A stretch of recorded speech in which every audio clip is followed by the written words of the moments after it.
Alrighty. Alrighty, lads. Making sure my stream looks good. Alrighty, lads. So, we're going to be continuing our designing.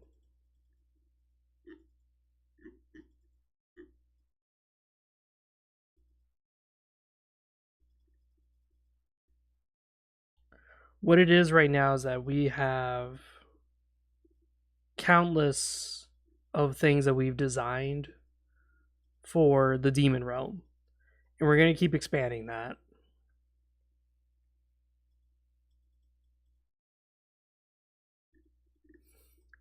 So what it is right now that we're expanding upon is the item qualities.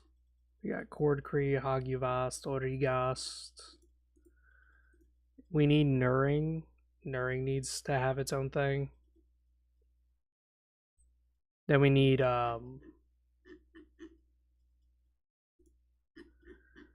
this. The Tribes of the Wasteland. The Twirl Shanks, the Gueron packs, the Hyenic Outcast. So, what's up, Brody? But yeah, when it comes to Legacy of Kain, I was just watching a live stream about it where this person, Rena's, I think it's Rena's, I don't know. She was talking with one of the design lead artists of the series. So while she was talking with the design lead artist, she was talking about how did Legacy of Kain pretty much was designed, like drawing wise.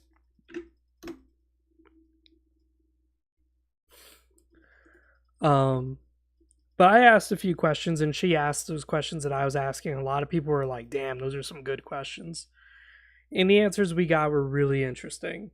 Because again, I know how to ask a question. Y'all may not know this, but I used to be really bad at questioning because I would always ask like stupid fucking questions.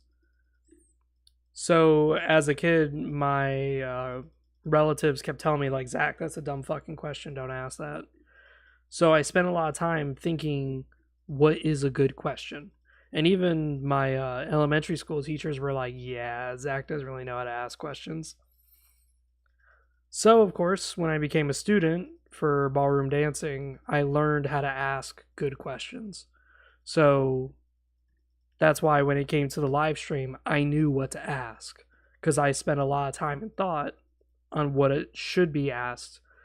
What does the person who I'm asking know, possibly, versus what they don't know. So you're not just asking stupid shit and wasting your time.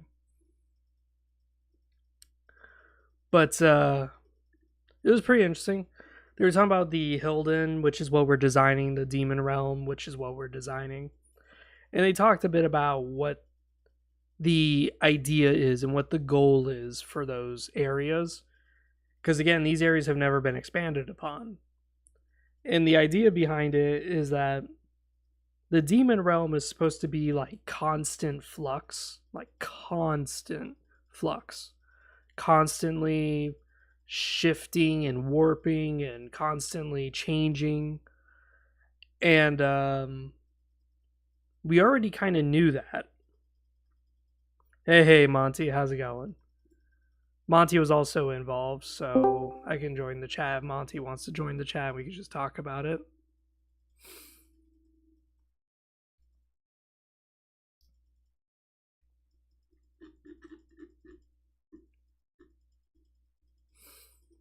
But it's really interesting some of the things that they talked about. Like the one thing that the designer said was it's all up to Amy's interpretation. So Amy is the one who wrote all the stuff for Legacy of Kain since it came out.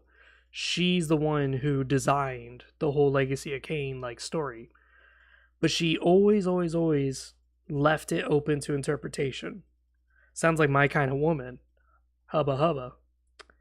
But it's very interesting when they said that because a lot of Legacy of Kain fans I talk to don't really believe in interpretation. They believe in like hard, concrete, like this is the way to go. This is the facts. And when it came to talking to the design artist, he does have some of those qualities, but he is much like Amy, where he does leave some stuff to interpretation. So I find that very, very interesting. Because again, when I post my lore videos, like we can look through the comments. Let's look through the comments because I know we're gonna find one. It was the one video, Raziel's gift. Where the fuck is that? There was a comment on there, and the guy's like, "Well, that didn't happen though because it's his wings," and he's just very like stating like the matter of fact, and that's unfortunately a lot of people that I talk to when it comes to Legacy of Kain lore is that they're very matter of factish. There's very little interpretation, which is weird because the designer Amy, when she wrote the story for Legacy of Kain, that's what she always left it for interpretation. And it's very interesting to me because the same people who are very matter of factish, the same people who are very blunt, I would say, like very, very blunt, those people, when it comes to talking to them about Legacy of Kain, they don't really have any creativity. Because again, they're very like, this is the way, this is it, bottom line. There's no interpretation. It's like, okay. 94 comments on this. Wow.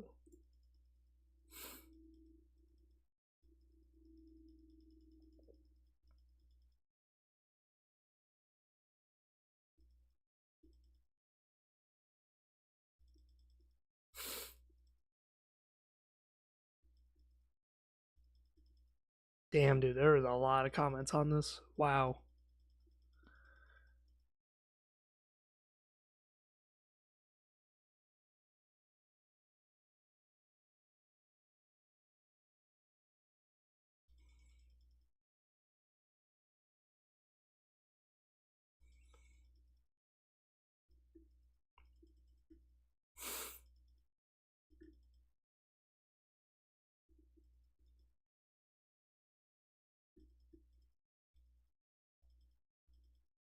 My nose is really runny. I don't know why either.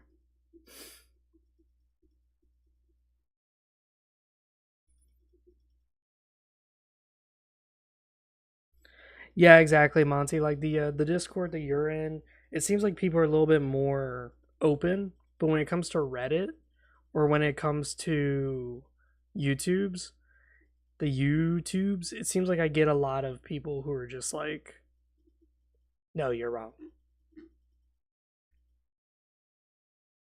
Yeah, like this guy says human souls are not barely conscious. Blah blah blah. Some people really like my videos, obviously, but where is it?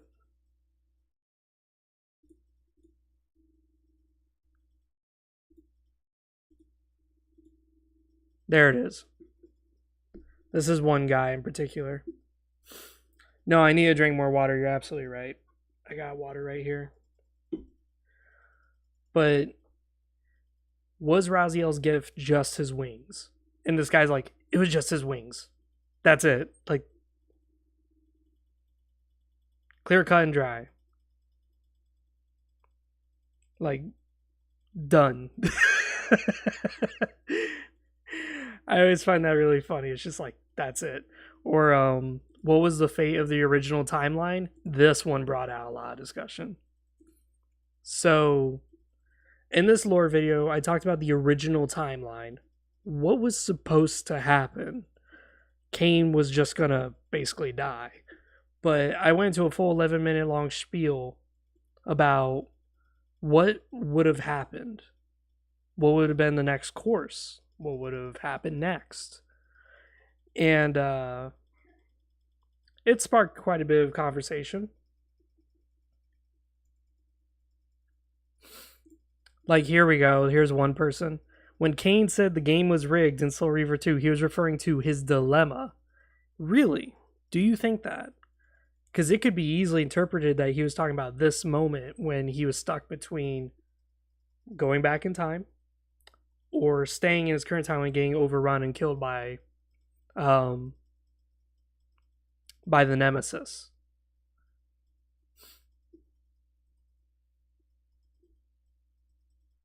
Yeah, conversation's always good. But there was some very interesting stuff.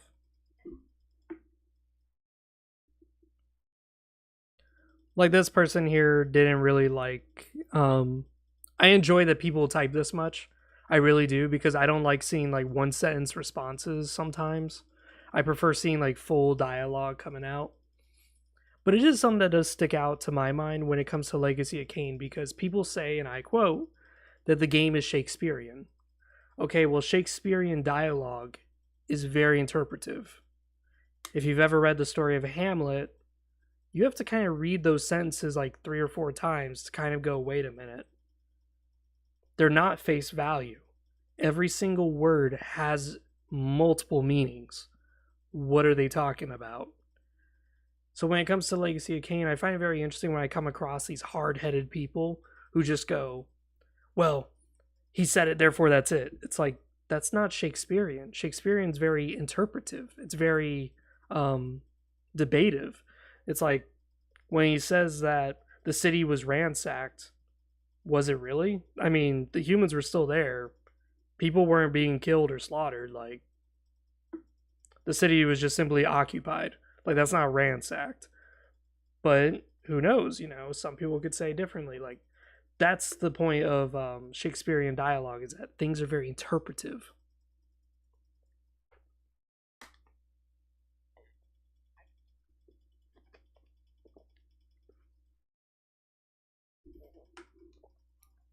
Exactly, Monty. Like, everyone's subject to their own opinion. Everyone has their own walks of life, is the way I put it. But some people, whew, it's like their way or the highway. It's like, damn.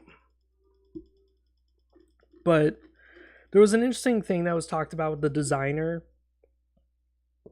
today about the Hilden and the Demon Dimension. So the goal is with the designing team is that they were just going to have one city. That is it. So just one Hilden city in the Demon Realm. I have 6. Because to me, it makes more sense if you're banishing an entire species of people, there's probably going to be more than one city. Probably. But the goal hasn't changed too much. Like, they talk about how the Demon Realm was constantly warping, and that's something that I put in my Demon Realm, is that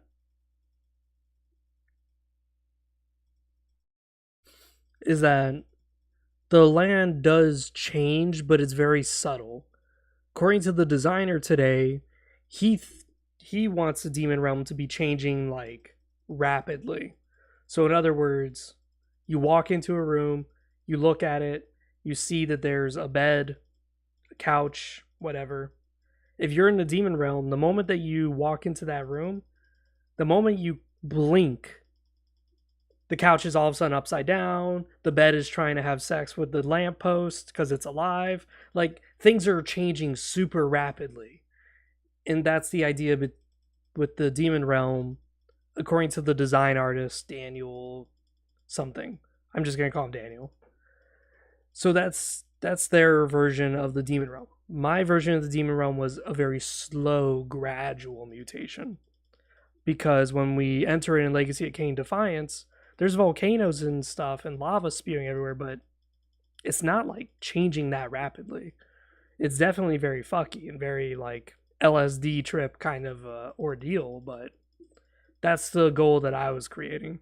Now, there was something that's very interesting, is that something that I guessed right definitely did happen, which is that the glyph network is supposed to be used as like a force field to stave off the effects of mutation and the effects of the demons, the demon realm.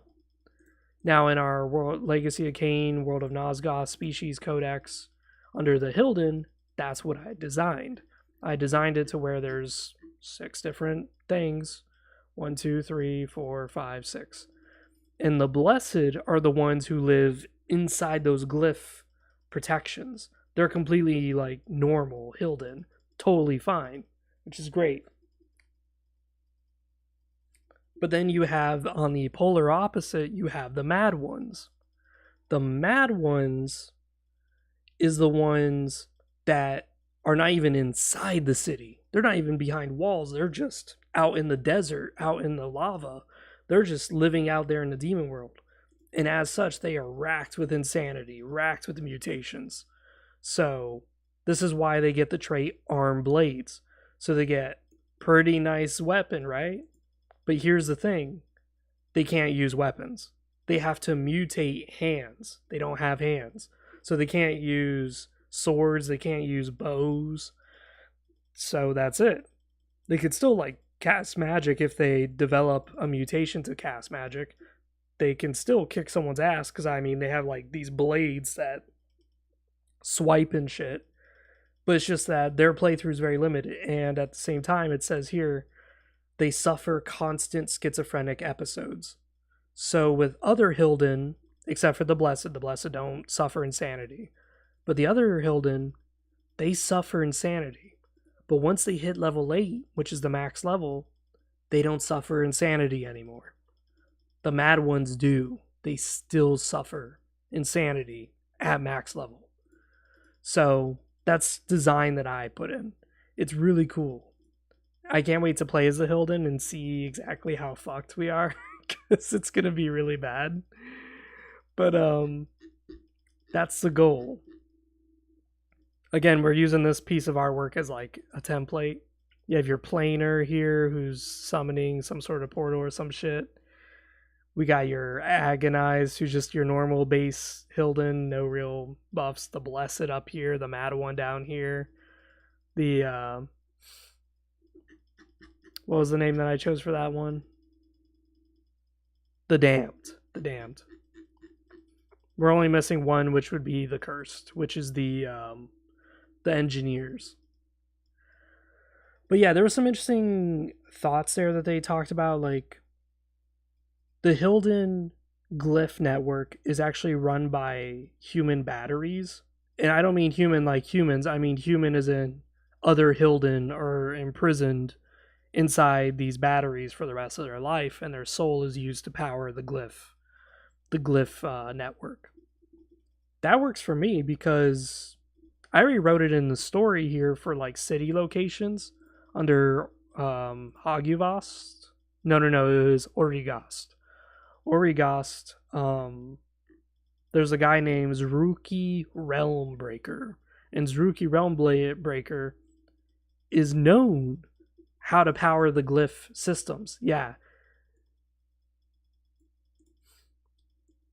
Anyone who can overthrow the Zaldultar dynasty will discover the hidden secrets about the glyph systems that run the cities and learn how to rule the world. This is the point, is that if you're a player and you beat Zruki Realmbreaker and you take over the Zaldultar dynasty, you will learn this, because now I get to write that down, that, hey, the secret to glyph technology is Hilden. So that would be interesting. Something else they wrote, I'm saying wrote. I don't know why I'm saying wrote. I wrote. They talked. When it comes to the live stream, they were talking about how some Hilden have committed blasphemy. So the Hilden Society is not quite religious. They're very atheistic, I guess. They're very science-based culture. But they still have some blasphemy, some heresy, which is basically just ground rules that they as a society agree is a bad thing to do. And apparently some Hilden commit this heresy, and what the heresy is that they use vampire magic. But the vampire magic that they're using staves off the demon realm mutations, so they can live in the demon realm with no issues, no bad issues whatsoever. So we could probably add that. I mean, I already have items in this game that do that. I don't know if you guys look through the codex as much, but it's mostly the pillars items that you'll find. Where can I find it? Spectacles of Azimuth. So Azimuth, the planar, she was the guardian of the planes. She was able to access any dimension ever. These are a golden pair of eyeglasses that I created back when this game was in beta. And the point of these glasses is that if you wear them, you can access the demon realm, you can access the spirit realm, whatever. Well, it gives access to demonmancy. Imagine that. This is an item that you as a human or you as a vampire can now cast Hilden magic. It's like, okay. So I've always put stuff in my game that's supposed to be reminiscent of that players can do whatever the hell they want. It's just that you have to find these items. You have to spend time and research what it is you're doing. But we could probably write that down here. Let's put that down.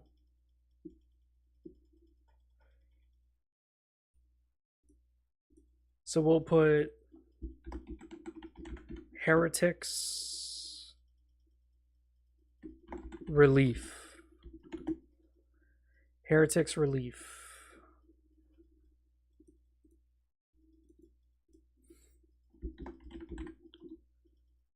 Glyph. We'll just say it's a necklace.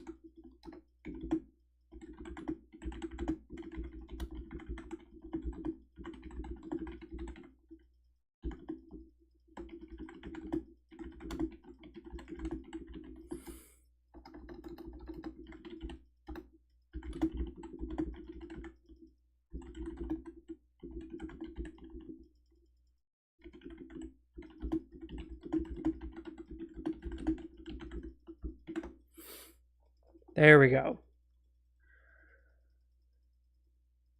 Necklace that gives you +1 intelligence. So there, now you have a magical necklace that gives you access to blood magic. Sounds like I'm typing through a plastic bottle. I gotta listen to that. She was talking about what it is you're doing.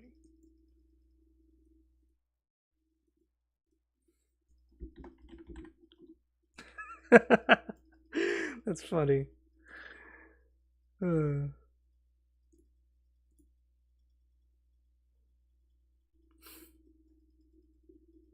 Yeah, what it is too is that this microphone, this Pile audio microphone, I'm still trying to get used to it exactly. Because before this, I had my Blue Yeti, and the Blue Yeti still works. It's just that this one is more. This one's new, and also it's a little bit more stable on my desk because my Blue Yeti kept falling over and it was really heavy. It was a pain in the ass to keep moving it, so I was like, ugh. And my wife got me this new one, and it's much easier to move around, but it's just that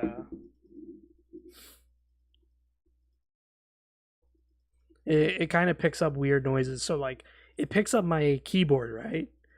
But here's the funny part. My wife could be standing right behind my keyboard and talk to me. You would not hear a single word that my wife says. It's only in the front. But yet when I type on my keyboard, you can hear it. And I think it's because it's picking up whatever vibrates on the table. It's a really weird microphone. I'm still trying to get used to that. Because again, I don't hear it. You guys do. It's really silly. So yeah, we have Tribes of the Wasteland, so I'm going to add those items to the game. These are items lists that I wrote. So again, these are not rules of my codexes, of my game that I designed. These are just personal rules. These are what I want for whenever I host a game. So now whenever I host a game, I'll be like, oh, you have some decent steel armor that you just picked up. And people will be like, decent steel. What do I get from that? Nothing. It's just regular, decent steel. But then you'll pick up some iron armor, and it's like, okay, This is master crafted iron armor. Well, it gets +1 armor value, so now it's 2 armor, so it's equivalent to steel, and it blocks perception checks for weaknesses. Ooh. So whenever someone does a perception check, if they pass, that means that their next attack ignores armor because they saw weakness in your armor. But if it's master crafted, they can't see any weaknesses. It's perfectly made armor. So it's like, okay. So that's what I'm talking about, is that the game as a base template is very basic. You can get as crazy with it as you want. And this is what I'm talking about. This is as crazy as I want. So we have the Ramons. They wear steel armor. And this is what their Ramon type weapons do. Notice it says Ramon steel, Najort steel, Beloral steel, but it doesn't say armor or weapon. That's because it's just plain. It's just that. And these give certain buffs based on what they are. So not only do you get your 2 armor because it's steel, or 2 weapon damage because it's steel, but now you get +1 damage per ally that's within 2 ranges of you. It's like, okay. Or 2 armor per ally that's within 1 range. Notice these two counter each other. This one, you can't really counter it. Give +1 to all stats when no allies within 4 tiles. You may think that's good, but you have to remember that the Beloral Warrior Lodge only believes in sending 1 man to do 1 job. That's the Beloral. So if you're fighting, you're literally fighting fucking alone. So good luck. So that's what the Beloral is. The Romans are supposed to be like Romans, like legionaries, very ruthless. Very, very ruthless. You tell them, hey, I want a village wiped out, they will kill literally every single man, woman, and child. They may even go out of their way and kill extended family that are somewhat related to that village. They are very, very thorough, and they believe in salting the earth. So if they go to a dungeon and they kill out a monster, they will literally destroy the dungeon afterwards. So that way, the cave never existed. These guys are total destruction. And then there's the Najorts, which are supposed to be Trojans spelled backwards, but they're supposed to be the heroes. Like, they rally together, they always fight, protecting one another. But on the flip side, they don't give personal recognition to each other. So you may be saved by a bunch of Najorts, but their names go away in history because it's all attributed to their lodge. So some people in the Najorts don't like that. They're like, I led the charge. I caused us to have a victory. No one's going to recognize that? Fuck everybody here. And that's where the Beloral come in. So this is all like design. I love this so much.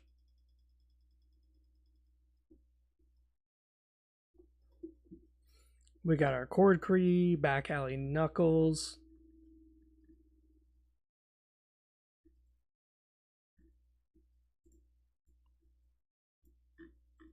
Hagivast, Origast, okay.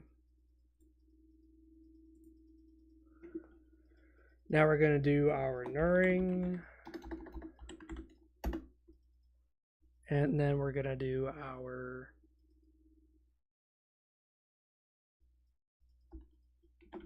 Wasteland.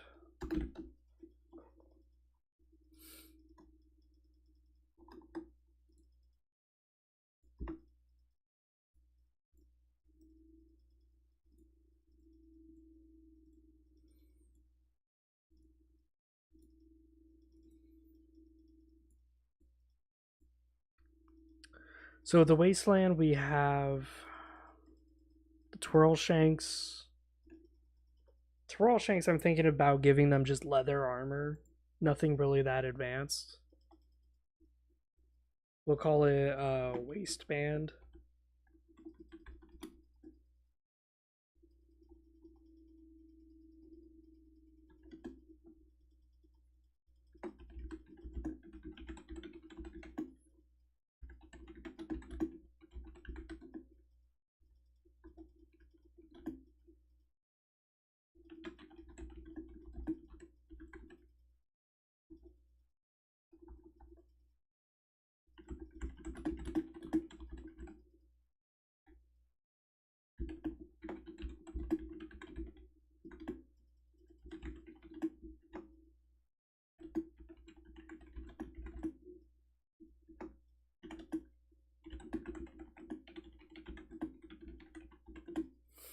There we go.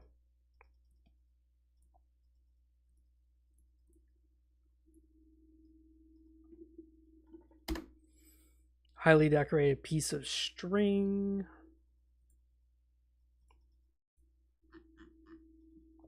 Like that. It's a waistband. Oh, Jesus. So we got that. Let's try doing a little bit more. Let's do, like, if they have like, curved, arm blades, they may put decorations on there too. So what would we call those? Like armlets or bracelets? And they'll just go under the glove slot.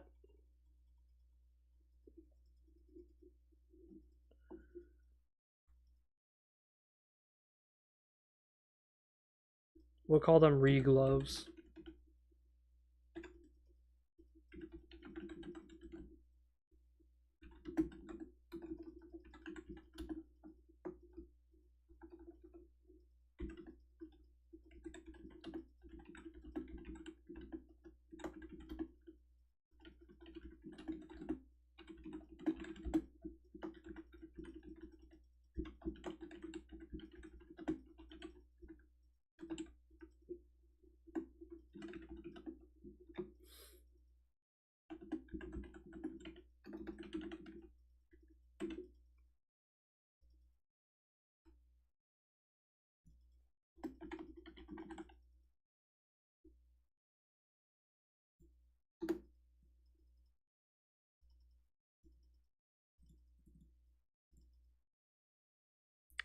So yeah, there. The goal of the wasteland for twirl shanks is that the twirl shanks are very tribal. They're very tribalistic. They believe in weird practices. So these weird practices come from the fact that they're exposed to a shit ton of mutations, so their brains don't really work too well. They're very crazy. They're racked with schizophrenia. And to make it worse, their bones when they're born are very like spongy, very flexible. But as they get older, they harden. So they purposely like curve their bones so that way when they grow up, they are shaped in a very specific manner. So you could have a Hilden who's got like hooks basically, and he just comes over and just rips your fucking armor off, just grabs your shield and just rips that shit down. But with that being said, they're going to have a lot of issues.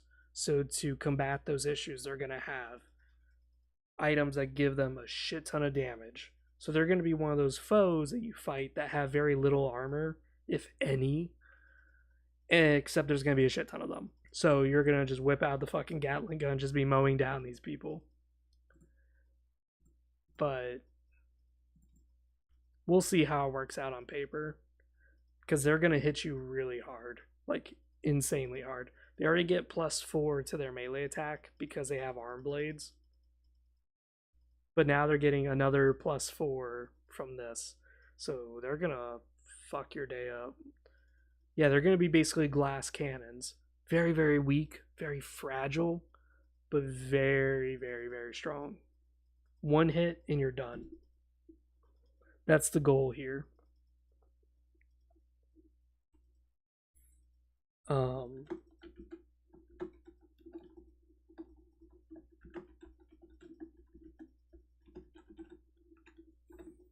Crest of Power.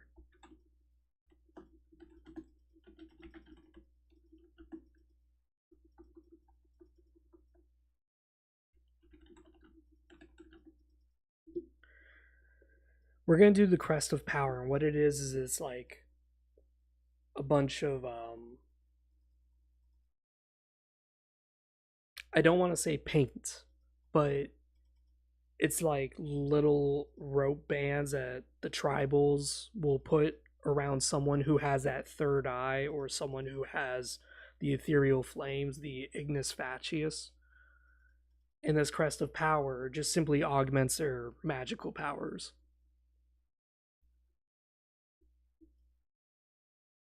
What did we call that trait? I believe we called it. I just ate, so I keep like burping. It's really bad. Planar sight and fiery miasma. That's what it's called.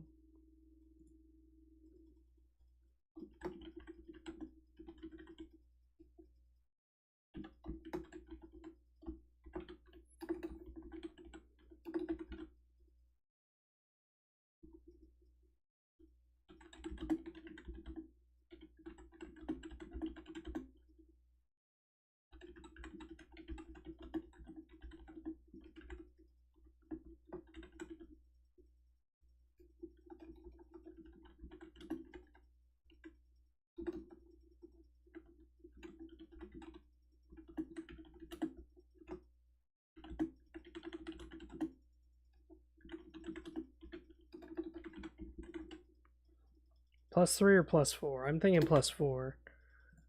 Because again, this is all to balance out the fact that these people have no armor. Like, none.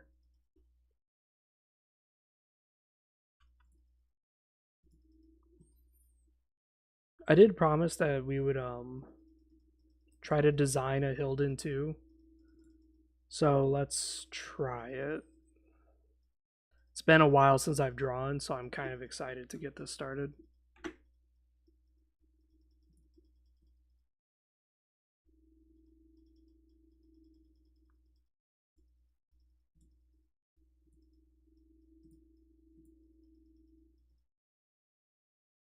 Yeah, let's dumb down that thickness. That is dummy thick.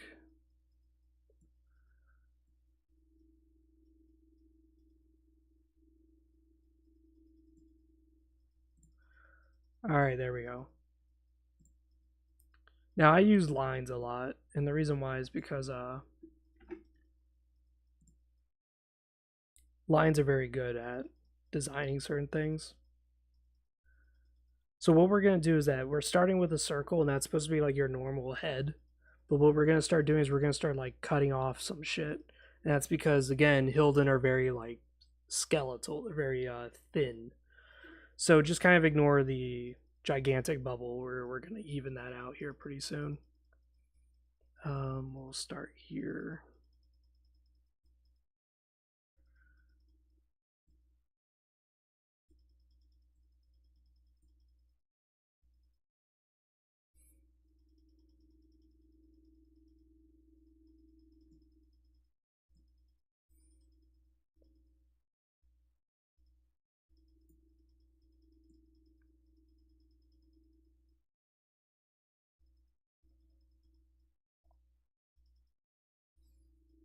Yeah, we'll stay right there.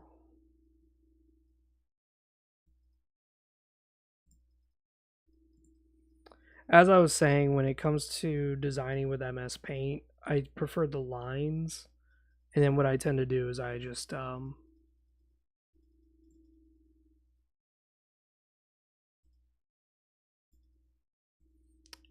simply copy paste. And what I do is I take like half of it and I just copy and paste it over.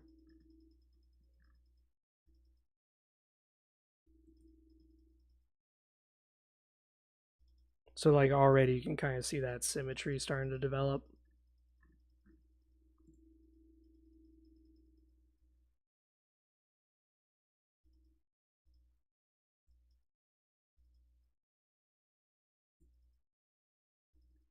So for this, we're going to want it to be a little thinner. I think 2 is good.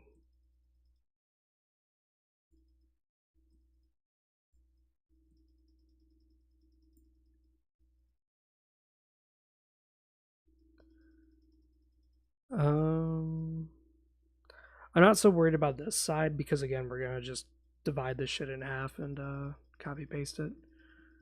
Again, when you paint with MS Paint and you don't have layers, you got to get creative. You have to, because you're already doing it with limitations. So you have to learn how to maximize those limitations to the best that you can. Like I don't have layers, but I still have copy paste.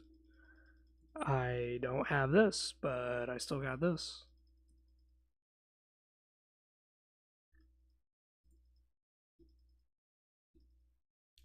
So, yeah, what we're going to do is just kind of highlight.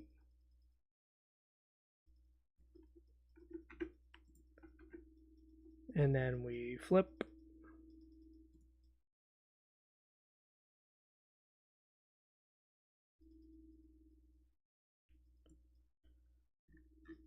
And just like that.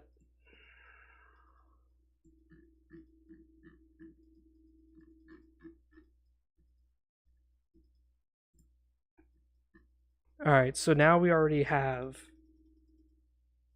the basis. A little emaciated, a little fatigued, but that's fine.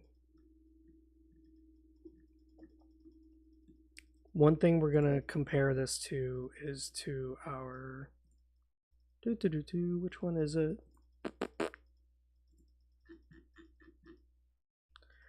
Yeah, you kind of see how like they're very skeletal, but then they have like this really high cheekbone, and then they again like it's all bone, very little meat on their bodies, very little. So that's kind of what we're going for here.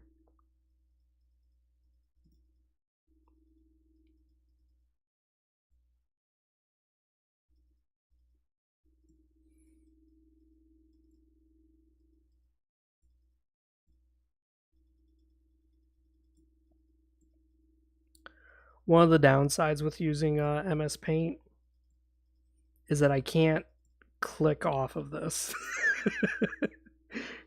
If I click off, it's permanent, so I have to Control Z to undo it, which could get really frustrating sometimes, but again, I don't really mind that much. It just goes to more credence to show that like I'm willing to sacrifice quite a bit of my time to make sure that something that I'm doing is actually worthwhile. It actually comes out the way that I want it.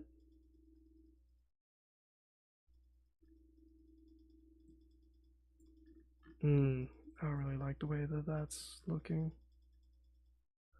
I like the way this is kind of jutting out a bit, so it kind of emphasizes that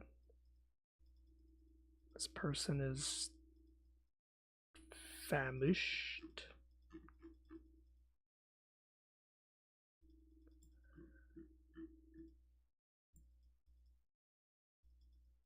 All right, so we kind of have that. Because again, we're trying to get that occipital brow. That's what we're trying to get, is that occipital socket. Yeah, that's right. I'm throwing an physiology anatomy at you. Who said this shit couldn't be educational?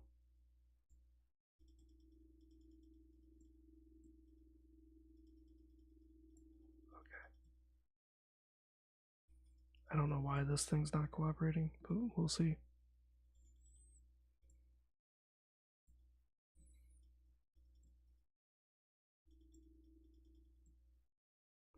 There we go.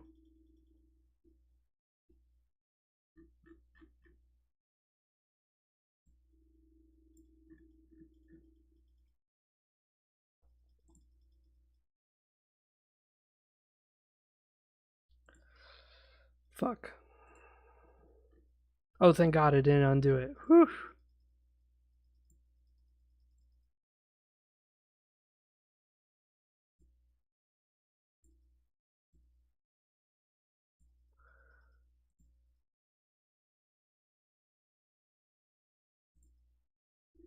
Okay, so I see what just happened. Is that it kind of forms like a trapezoid. That's kind of what's going on here. And that's kind of what we need to do, is form a little bit of a trapezoid. So this.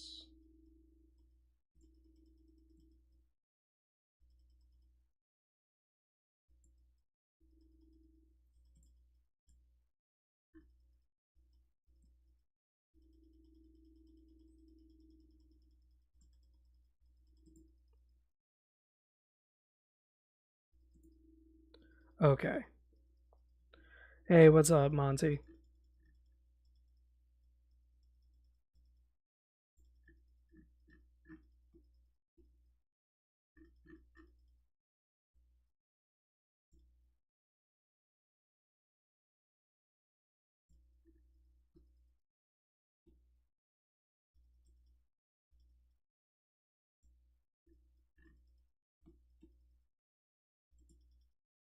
Ooh, that actually does look really good. Ooh, yeah, that looks sexy. I almost want to spit on it. Oh, yeah, that looks good. Yeah, keep that. And now we're gonna kind of develop that occipital brow that they have, that menacing glare. So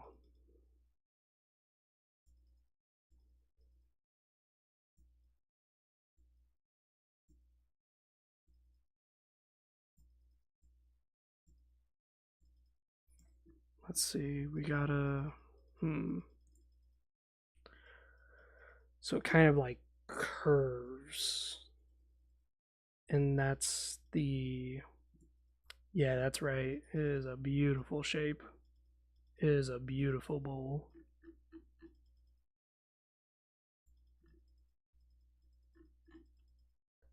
I think we're good with that.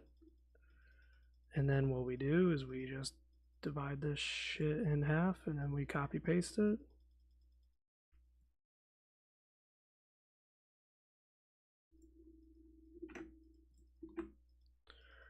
Flip it.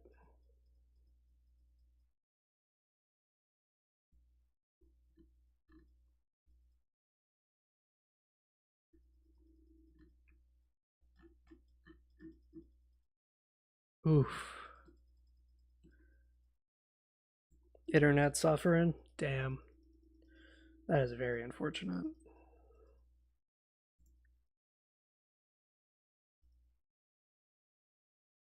Yeah, let's look at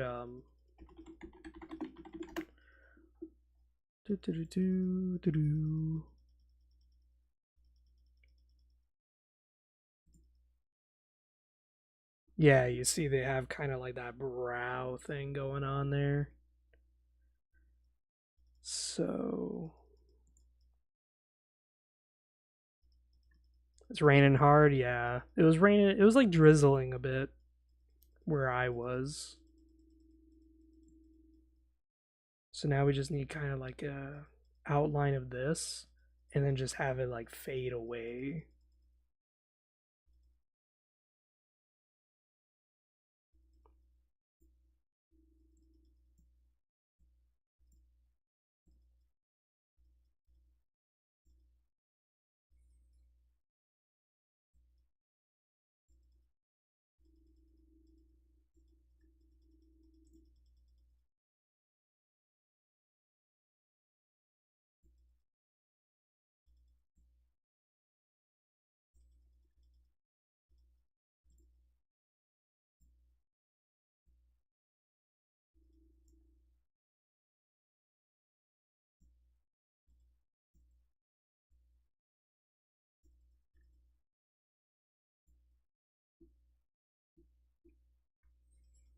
So we got that.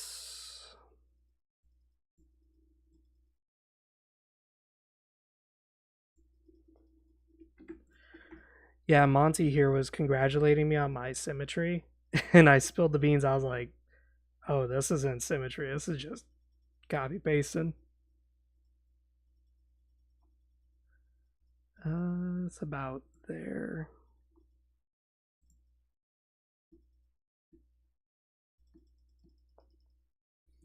We gotta add a bit of a nose. It's kind of the problem is that the men don't really have noses. So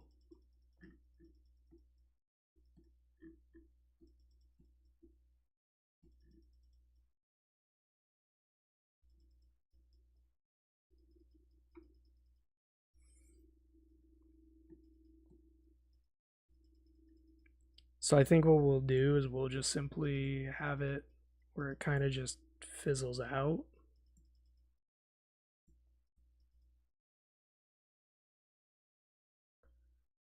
Um,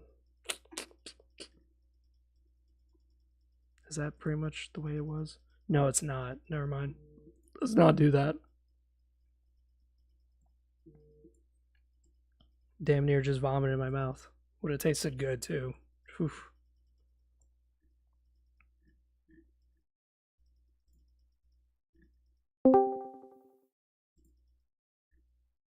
Greeting. How's it going, Fred? Oh, it's going good. I'm glad to finally hear you in the flesh, my own two ear holes. Well, one and a half after everything that's happened.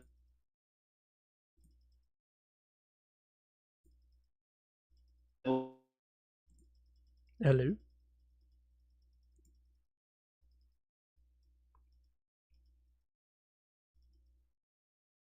I think his internet just shit out. Yikes.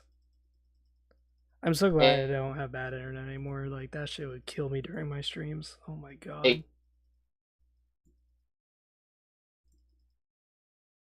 Be better now because it's supposed to be the audio is supposed to be going in through my headset, but Now it sounds good.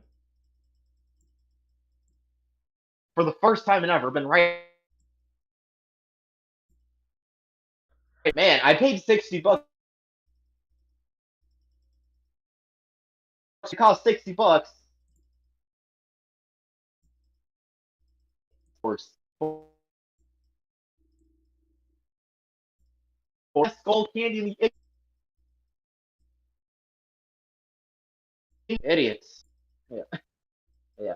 Anyways, I know you probably got a game or something that you're about to. You're breaking out like really badly.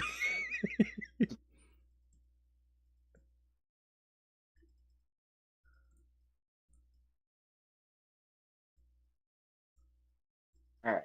Hello. Hello. I can hear you now.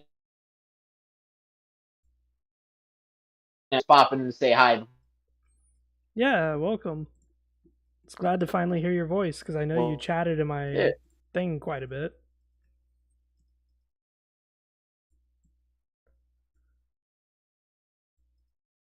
Yeah. Currently, I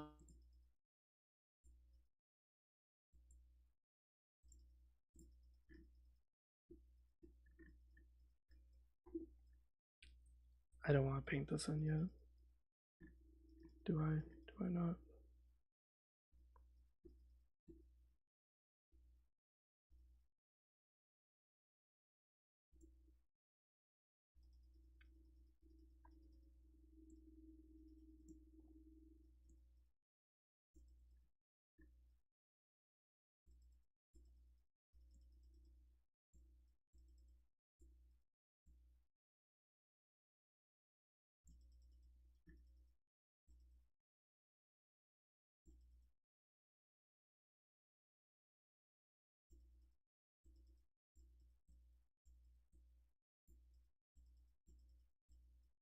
okay.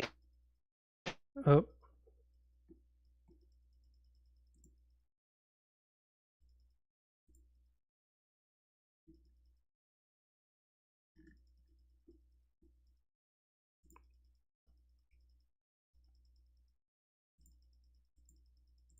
You hear me now because yeah, yes. I hear you. I hear you now.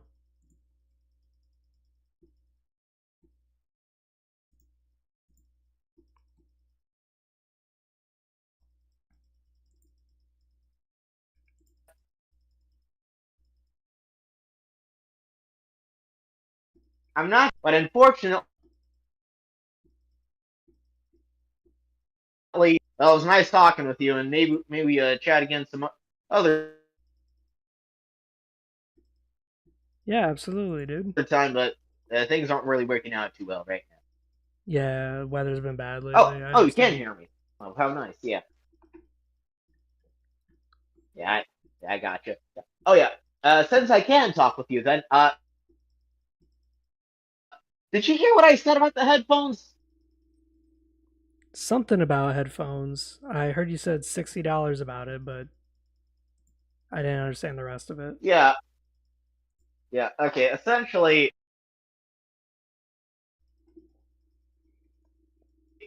uh, the reason I got these headphones for $60 is was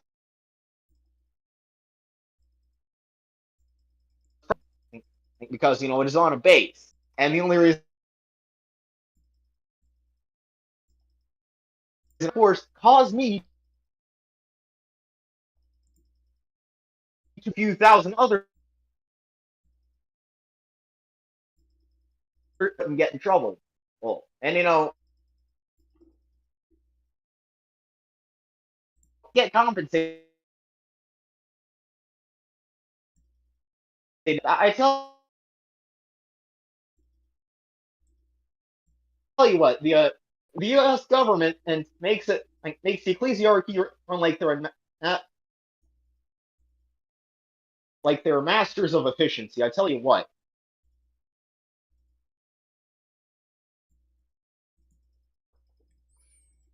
Yeah, I feel bad for that. Well, yeah. Thankfully, though, while I do have my idea for trying to work for the Thieves Guild. And by the Thieves Guild, I mean the government. Potato, tomato.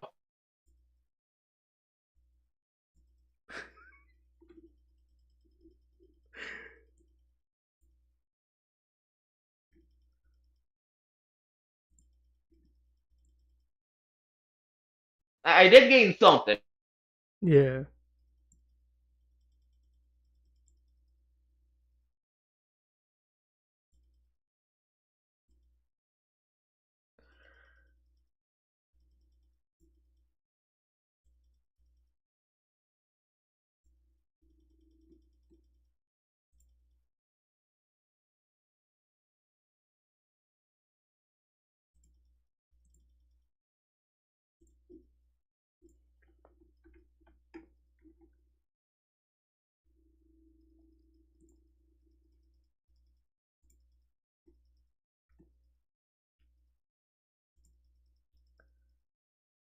Do we really want these bone things like around like the cheekbones? I don't think we want the cheekbones. Yeah, I guess we should put the cheekbones.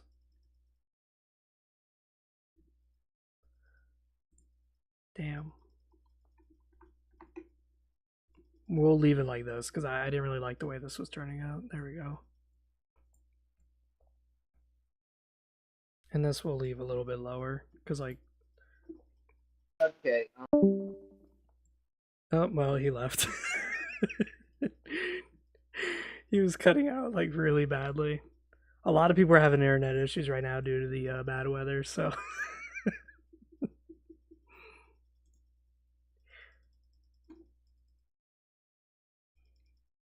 hopefully he can chat in the stream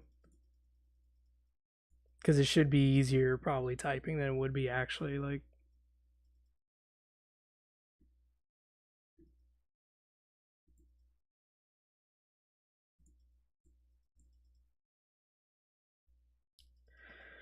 So yeah, when it comes to the Hilden, their teeth are always showing. Their mouth is like, hmm.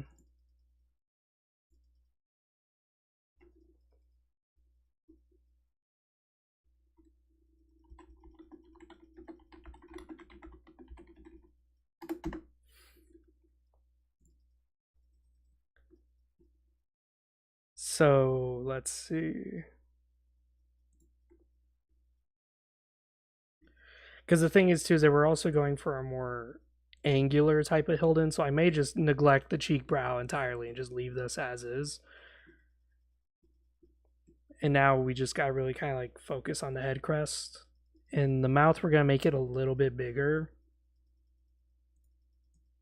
This is again why MS Paint is pretty damn nice. It might actually be working. Wouldn't that be an interesting concept?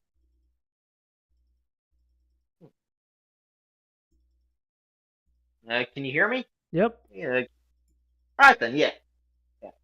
Yeah. Yeah. So I was about to type in chat and realized I could just tell you verbally. The whole reason that I was there, I should say that for the record, the whole reason I was there wasn't for some greater sense of patriotic duty or something, but because I had gotten scammed.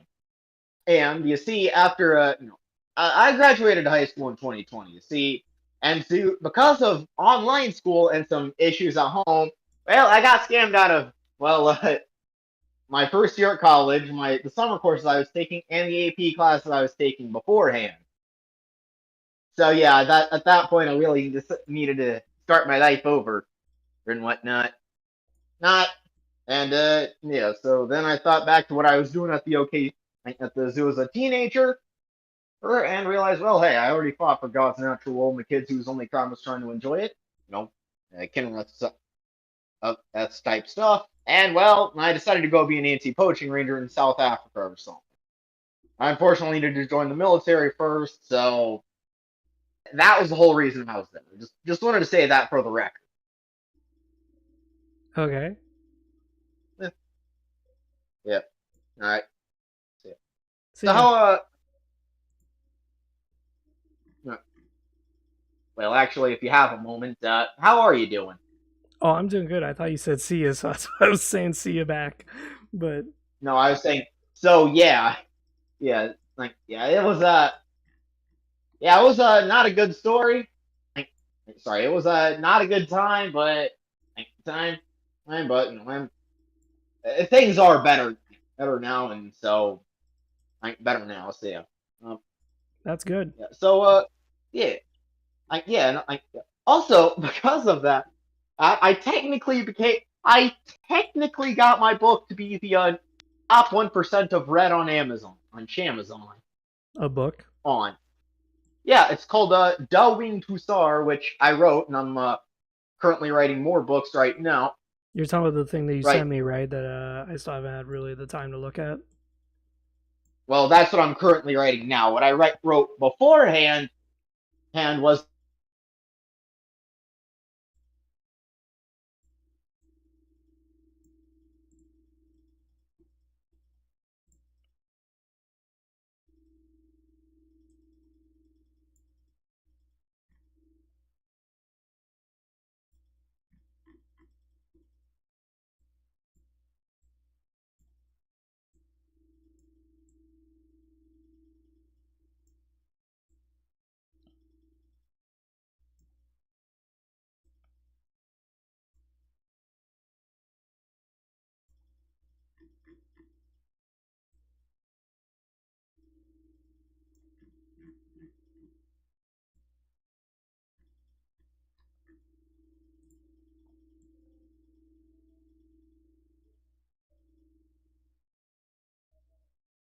Fuck, we should have done the chin because the chin's gonna fuck us up.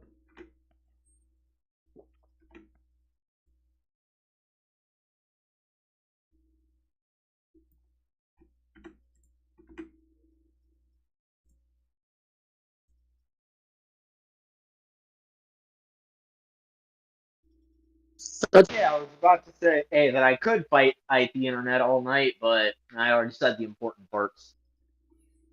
All right, well, I'm glad that you're doing well. Yeah, That's good news. yeah.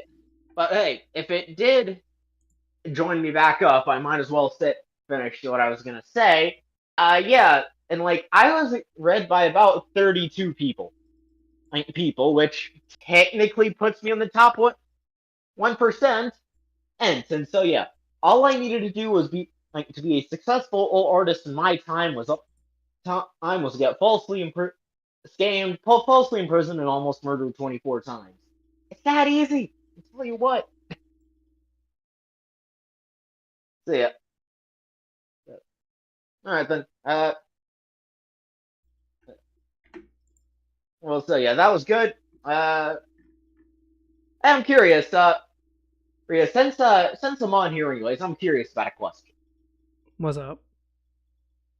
So yeah, if you had to worship a deity from the Elder Scrolls, who would you choose? A deity from the Elder Scrolls? Yeah, like if you're, I don't know, isekai'd into the air or something, who would you want to worship? Now, I'm not saying you should go and worship these people in real life, but you know, if you're plopped into there for whatever reason, who would you worship? Probably Clavicus Vile. Okay, hey, not my first choice, but hey, you know, you gotta get that bag. So was that why you became a nursing student? Well, Clavicus Viles is entertaining at least. At least you don't know what the hell you're gonna get. All right then. So what would me? So in that case, why wouldn't you worship someone like Sheogorath? Because he's just crazy just to be crazy, but Clavicus Vile, at least he gets something out of it. All right, fair enough. Because like that's what Fair I loved enough. about Clavicus Vile. It's like, oh man, I wish that I had a house, and Clavicus Vile would be like, all right, there you go, boom, a house, Yeah, and on top of then your on top of your head. yeah, or it could be something stupid like he summons a house, and then when you go inside it, you realize Dollhouse. that the house is actually like alive and is trying to eat you because you're inside its mouth. It's like okay, it's something interesting. So it's like all right, I'm game. Let's see Yeah, what's up.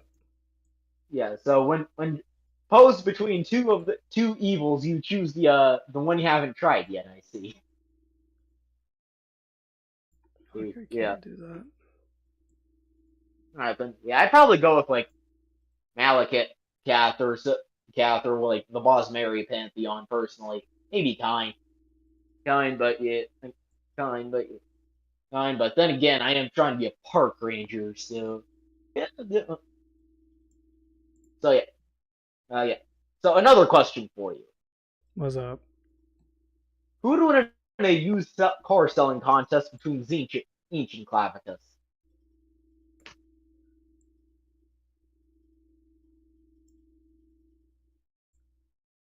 Who would what? Who would win in a used?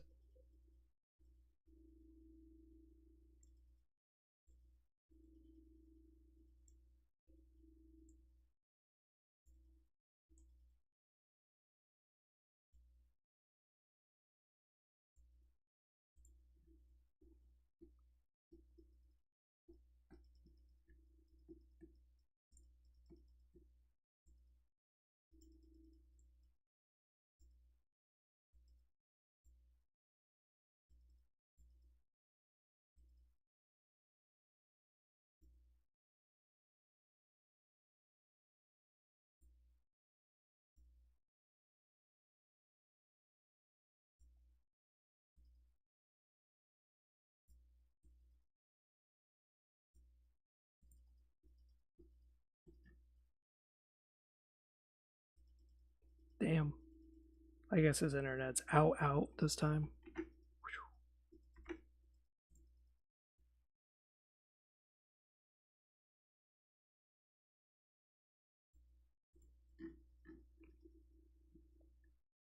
Honestly, this doesn't really look more like a Hilden. This looks kind of more like a fish person. Because it looks like a fish. I don't know why. It's making me think of a fucking fish person. We do need to kind of add lips. Like the mouth, we're gonna kind of work on, but right now, what we can do is we can go to settings. Was it?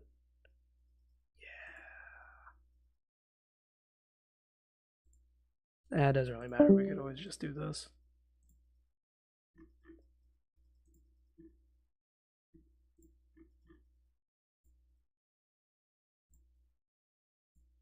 Ah, yeah, that's right. We can't. Beautiful. There was a button I remember. There was a button. Maybe it's the old MS Paint. Maybe that's what I was thinking of.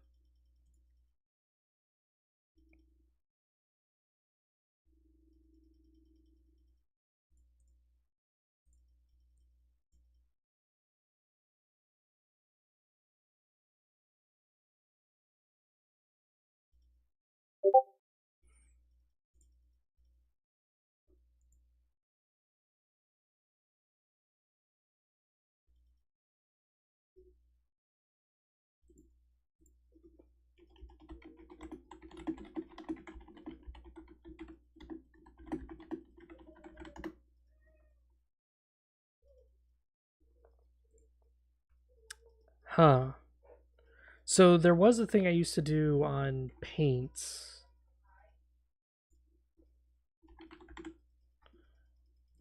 It might be the old paint that has it. Yep, it's the old paint that had it.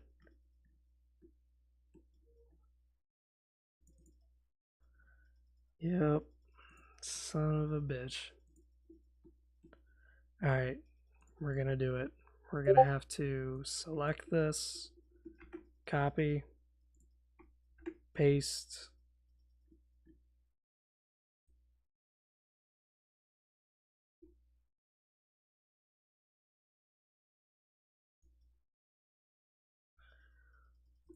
File, properties, black and white.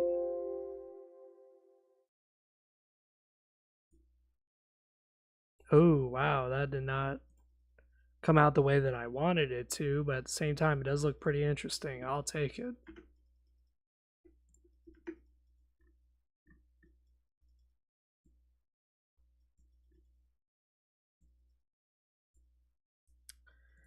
It didn't quite come out the way that I wanted it to, but it did come out very interesting. I am not gonna lie, because it looks like jagged and fizzled up, so it looks kind of like a Demon Realms situation. So what we're gonna do is we're gonna dye his eyes green.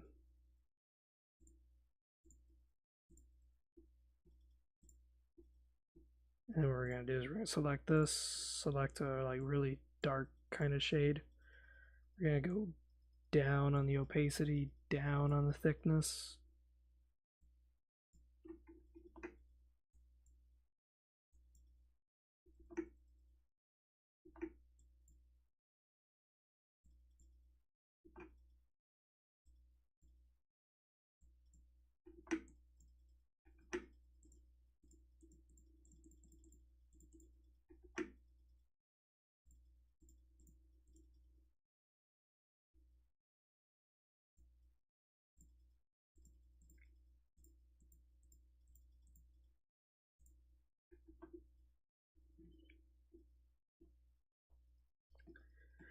See, from a distance, that looks really good.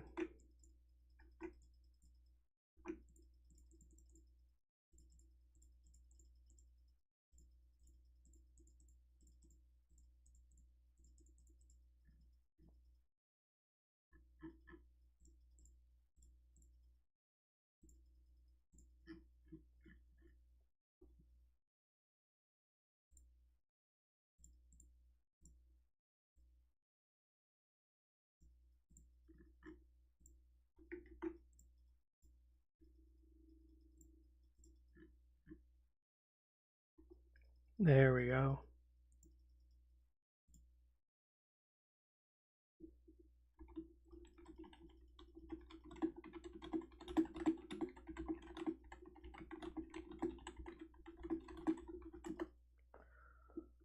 Okay, let's see.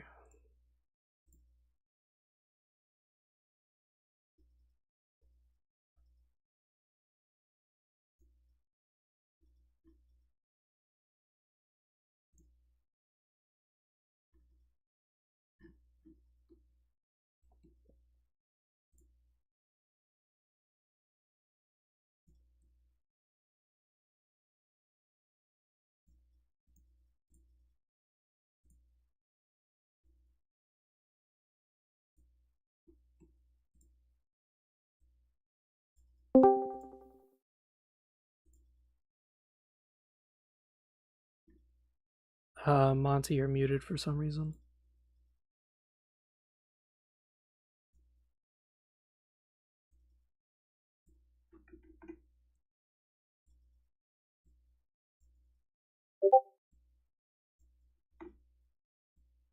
Testing, Hi. testing. Hi. Hello. Uh-huh. Gotta go through this whole dramatic process every time I want to connect my daggone headphones. Oh, I bet. There we go. Okay. Well, I am here now. Hooray! Hooray. And I figured I'd join you on the artistic side, so I got my sketchbook. I don't know what I'm gonna draw yet. Yeah, so far it's looking pretty decent once I start adding color and start spray Yeah, painting. yeah, it's pretty good. I can't. My internet is dirt, so I can't run the stream That's fine. and the voice chat at the same time. But from what I saw, it was looking pretty good. I can also just screenshot and post it here. Yes, yes. Oh, That's true. that's right. Material Realm has its own chat. I always forget that. There you go. Yeah. Yo. That looks pretty good. I saw you were using references from the Blood Omen 2 material, I think it was. I was using Blood Omen 2, also what other people have drawn. I'm just kind of looking and seeing what the general like characteristics are. I'm still going for like my own thing. But it seems like a lot of the Blood Omen 2 and a lot of the art shows that these guys don't really have noses. Mm-hmm. Yeah, it looks like just a skull. Yeah, it's very skeletal, so that's what I'm kind of doing right now is just doing that. Mm-hmm. So I've never drawn Hilden. Well, I mean, I have, but not to the extent that I would draw like the lieutenants. Yeah, Well, or the thing with now Hilden is that it's they're very difficult to draw. Mm. And the reason why they're so damn But difficult to draw is because they're weird looking. But well, I guess if you know how to draw a skull, you'll be fine.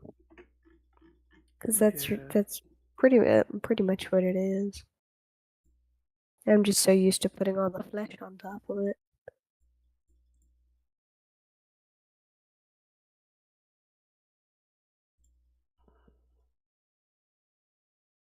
I'm gonna warm up first, and then I'll try drawing a couple.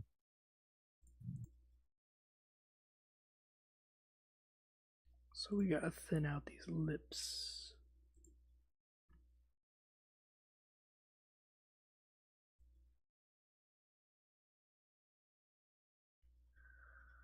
Yeah, I can draw. It's just that it takes me a lot of time, and I've been working on this thing for a whole year, so a little bit more than a year. So I'm trying to like wrap it up, get it done with. Only because I'm trying to get to the game section. I'm not trying to spend a whole lot of time on making things look pretty. Well, I mean, if you want, you can always commission somebody. There's a ton of really good artists. Now that I'm a nurse and making a little bit of dough, I just might. And, you know, I can always drag a couple of my friends into it. Yeah.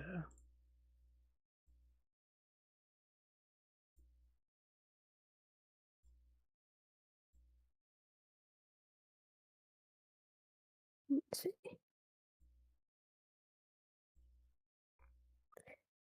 So I saw you in the Ancient Sten live stream earlier. Oh, I was just curious. Oh, I was just hopping in just to be curious and see what the artist had to say. And I saw you were gonna respond on our Discord when I posted that I was a little nervous to ask about the RPG, see if you heard of it, because I don't want to be that person who advertises on someone else's stream. Yeah. I try to like be a little weird. Yeah, I try to be respectful as much as I can. Yeah. But I do hope he's seen like a lot of the fan stuff that people do, because it's a lot of it is really impressive. Yeah, it was just kind of interesting how much of what he said pretty much corresponds to everything that I've been doing. Like things are based on interpretation. Okay, yeah, that's what I've been telling people for fucking years. And then he was talking about the demon realm. Now his interpretation of the demon realm, again, nothing is concrete because I just kind of want to hash that out to people. Is that he may be a designer, he may be influencing the way games come out, but it is not the gospel until the game's like actually out.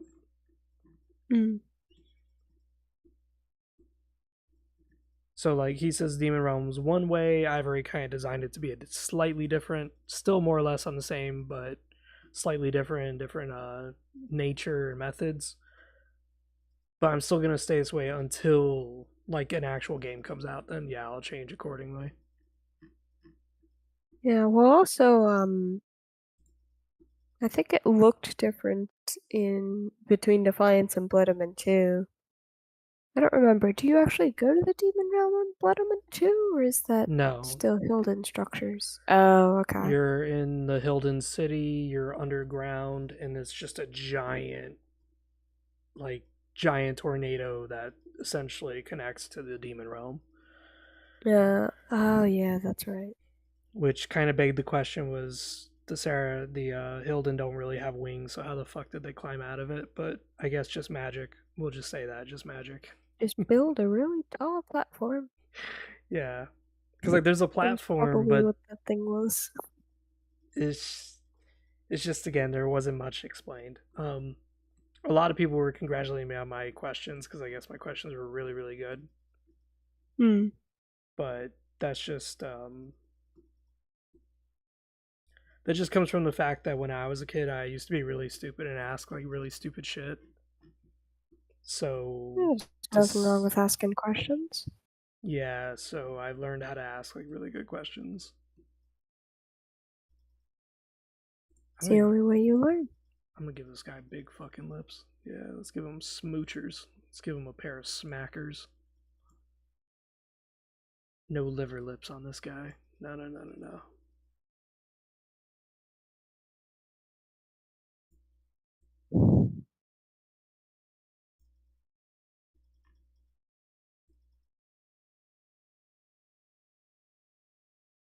Okay. I think that's good enough of a portrait for a warm-up. Hatching is all over the place, but we'll go with whatever. Let's see. That is something too. Is that the commissioning thing? The main reason why I'm against it is just because I'm not against it as a profession. Do whatever it is you got to do, especially if you're really good at it. It's just that I don't feel like paying money for something that I'm not doing for profit either. Because like I've designed everything, and I'm never gonna ask for money just because I want people to be involved in this. So it just feels weird for me to justify it to myself that I paid money for some of the product to be completed. And I mean, I guess it's kind of like buying streaming equipment when you don't plan to make money for it or something. Or like buying crafts for a hobby or something. Like it's not. I wouldn't really see it as. Uh, I think I kind of missed the point of your sentence. Never mind. My attention's kind of split at the moment. That's fine. But I'm sure people would. Honestly, I would be happy to draw you something if you wanted. Yeah, But absolutely. Go ahead. It's just that again, I just find it weird that I'm paying for something when I'm literally designing something that I intend to be free.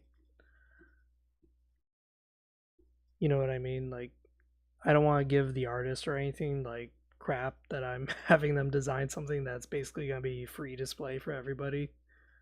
I don't know, it just feels weird. oh no, oh I understand now. No, that's not a problem at all. Cause like I see people all the time, they'll be like, "Here's what so and so drew for me" or whatever, and they'll post it. Like that kind of stuff is usually made public. Oh, okay, I see what you're saying. Yeah, cause it's like I don't know, getting your portrait commissioned in the 1800s or something. Like it was a oh look what so and so made for me. Da da da. You would like put it on display or anything. I guess Yeah. nobody would have a problem with that. Let's see.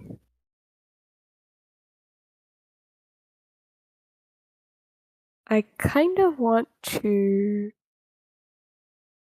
go. Wait, oh, those are pins I already have. I'm tempted to go full stylized with my rendition of the Hilden, so it'll probably end up looking very different. But I saw the angular decorations on the back of the Hilden Lord's armor.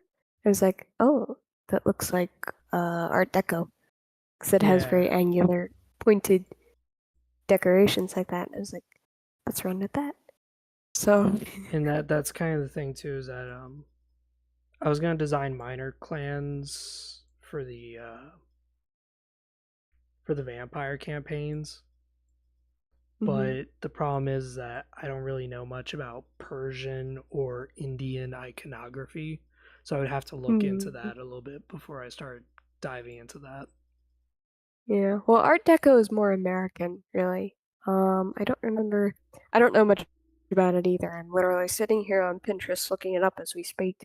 Um, Because that's but that's I what think one it's of the more. symbols was that one of the symbols of the clans. Oh, I can't remember who, but it's literally just a backwards character of like the Indian or Arabic alphabet or something like that. It's I gotta look it up. Fuck. That might have been Duma, It because I might think I have, remember or somebody in maybe it was Layna's server Rahab. saying that. I think it was Uh, Rahab. I'm not sure though. I w- I wouldn't be surprised if it was Rahab. Dun, dun, dun, dun. Art Deco, an art movement. Movement in Okay, the decorative arts. Mm. so a lot of these look vaguely familiar. I'm gonna post it here. This is the Indian alphabet. Oh no. They literally look like Hmm. Let's see. I see Zephon. At least yeah, see, five of Rahabam them is look like there. Rahab. Rahabam's there. It's the Q. There's a lot of them that look like Rahab. There's one that kind of looks like Nalkaya's. Um, and I think there might have been a different symbol, not specifically part of the alphabet, So if that you're was on the in my second hymn. second row, like 3 or 4 letters, yeah, Oh, with the little dot, that's the literally little dot next to Rahab's. it. Yeah, that's literally Rahab's. Let's see. Interesting. Where's that clan symbol? Of course, I type Rahabam, and of course, it's all artwork. It's not a single one of his. There it is. Yeah, it's literally that. Let's see. Chinese. Oh, Chinese? Yeah, it's literally Mm, that. It's not even flipped. So that's what I mean. Like when it comes to minor clans, is that I kind of want to like learn a bit of Persian aesthetics and stuff like that mm-hmm. before I go making banners or some shit like that. Yeah, there's a lot of heavy Arabic influence in the vampires, and Yeah, then the humans are more traditionally, like Catholic uh, European. yeah, European. That's the word I was looking for. Because I knew it was like Gothic, but that's not exactly the same thing. Yeah, Um, they're very like Catholic inspired too. Yeah, with the giant cathedrals. yes, I freaking love architecture. Um, and then I guess the Hilden are brutalist, maybe. I would guess brutalist, but I'm going with Art Deco because it gives me more stuff to play with. I'm not sure honestly. I I got It zero idea. wasn't, yeah, it wasn't really defined in BO2. I just assumed brutalist because everything was gray and plain. Um, but I don't know. I bet I could. I have ideas now. Yeah, I'm always a person you can bounce ideas off of. No, because I think on the wiki there was like a comment, and I think it was actually from Daniel Capico. Um, what was it now? It was something about the city being uh theoretical city design, where it's powered by like a central queen, Hilden, and then there's like different lords. So like the Hilden Lord would only be one of like seven, I think. Yes. I know what you're talking about. Yeah, that was the other Yeah, designer okay. guy. Yeah, I know exactly what you're talking about because that's what I used as a basis for my Demon Realm. Was the idea that there was Oh, like okay. multiple nobilities that each had their own like ways of life and stuff like that. Mm-hmm. Yeah, so I started trying to come up with some ideas for ability because I like doing character designs like that. So I was like putting a bunch of different ones next to each That's other. that's exactly why I designed my thing to be the way it was, which is the multiple clans, the multiple everything. Mm-hmm. Yeah, so I figured. So actually, that's a good idea. I should probably sketch out some of those character concepts that I had because there was one that was kind of like a spokesperson for the Queen Hilden, but she kind of like had her own agenda. So everything Um, everything is gray, but I I don't know think if you, that's more. I don't know if Sorry, go you've ahead. read any of the Demon Realm stuff I posted. Mm-hmm. It's quite a lot. Sorry, like 30 pages. But the lore that I wrote, the lore that I created is all me. When it comes to the Mm-hmm. Demon Realm channel, that is literally all my creation. The only thing Mm-hmm. is that it's got the word Hilden slapped into it.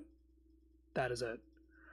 Yeah. Um, I did make a crater in the realm called Lord's Crater, and Mm-hmm. Lord's Crater is supposed to be a site where Cain drops the Nexus Stone, Oh, okay. and when Cain dropped that Nexus Stone, not only did it shut the portal, but he ended up accidentally nuking and killing like a shit ton of Hilden without even Oh, realizing it. yikes. And that's what it's supposed to be called, as the Lord's Crater, where essentially the Seraphan Lord's army was just sitting there in a giant conga line, waiting Oh for no. They're like, when's the boss coming back? yeah. Kaboom. And then all of a sudden, this amulet just kind of like falls down from the sky, twirling and spinning with cackling energy, and just fucking nuclear explodes and kills them all. And those that didn't die were blinded if they stared at the blast, so they were immediately enslaved because they couldn't defend themselves. Oh no. Yeah, the demon realm I've created is like very brutal. So, but that's again no lore backing on whether or not that actually happened. But that's all my creation. Like, so if you ever decide to read through the demon realm stuff, because you will be a player at some point, probably in those situations. Mm-hmm. Um,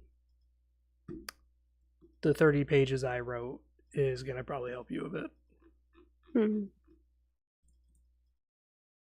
It also goes into super detail about the factions that live there and stuff like that.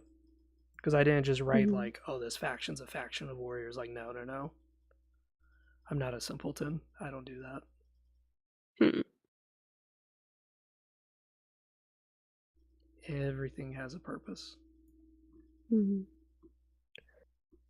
I'm looking through a bunch of Art Deco fashion right now, and I think this could be.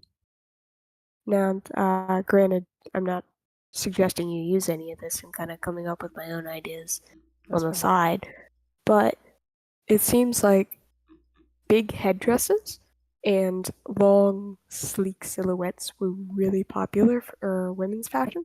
And then I see like a lot of like big cloaks and stuff. So this is fantastic. I can work with this. It's like half my job already done. Yeah. Yeah, so you'd have like, let's see, big suit. Because I'm more the fancy pants type. Um, I'm a sucker for big headdresses and stuff. So a lot of these, like the big feathers and gems and everything, that'd be just completely corrupt. One. Interesting. Ooh. That's a big ass feather. Damn. So I would probably draw that more as like, a crest or something as opposed to an actual piece of clothing. But I'm seeing lots of that shape. Very boxy.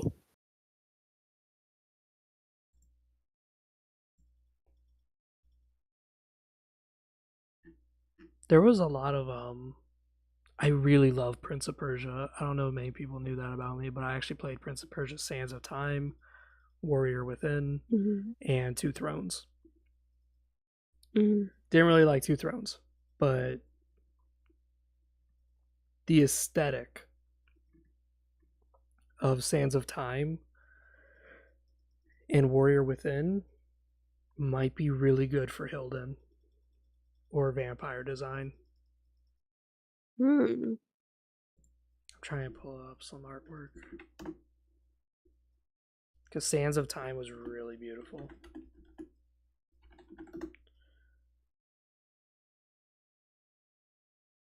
Again, a lot of like cutlasses / sabers, whatever you want to call them. That's why I used to wear baggy pants when I was a kid.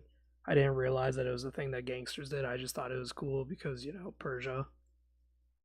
That was kind of an eye opener for me. He wearing those baggy pants. He gangsta. Nah, I thought I was being like, I thought it was just cool. And to this day, when I design like certain stories and stuff, I always kind of keep that in mind. Like, this looks pretty nice. Oh. Well, that's pretty neat. Yeah. It almost looks like something out of the Power Rangers. Yeah. But like in a good way. I like the campy superhero suit kind of look.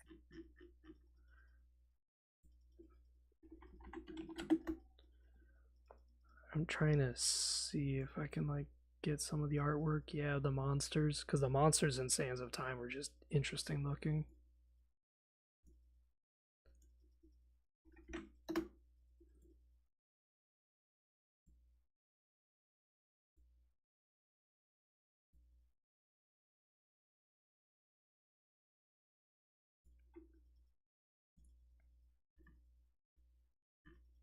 So yeah, in about an hour's time, I got that. Oh, that's gonna bother me.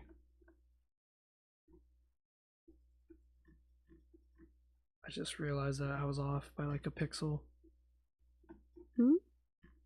No, when I did my symmetry, I was off by like a pixel. It was a little too high. That's fine. It's not. It bothers me. It's the little imperfections that make the picture.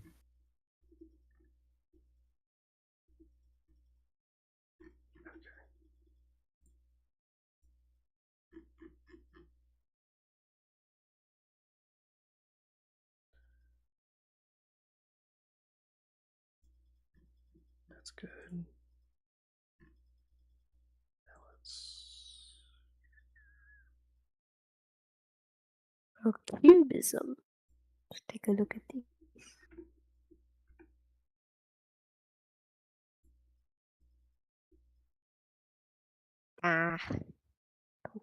Cubism.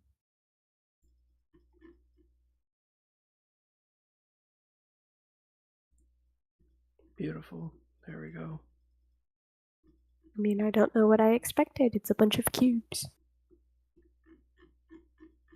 I wonder if this is kind of what the Demon Realm is supposed to look like, though. If they say it's every 15.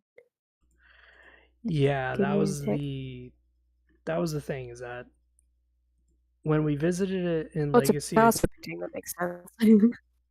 when we visited it in Legacy of Kain Defiance, I interpreted it as like a gradual change, like a gradual mutation.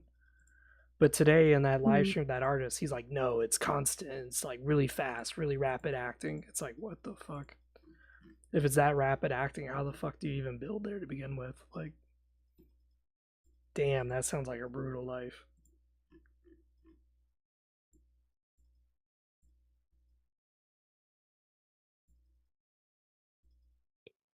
I bugger. The internet's being slow. I can't post it.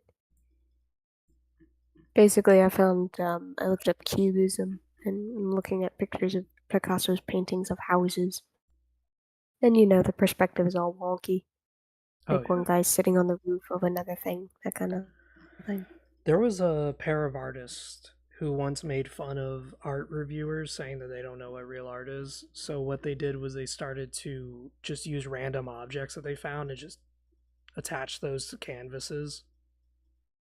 I'm not joking. Like if a Is that the doorknob would, banana duct taped to the wall? yeah, like they would find like a door handle.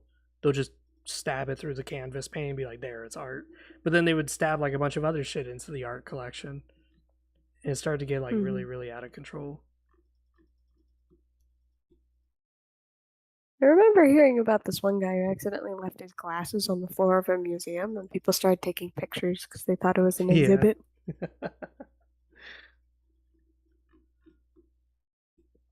All right, now we can Hmm. get rid of the bubble. We can get rid of the egg. Like all these patterns. Let me pull up your stream so I can see. One moment, please. But my talent lies in writing. It's not really much drawing. I could, but Mm-hmm. I'm just better at writing.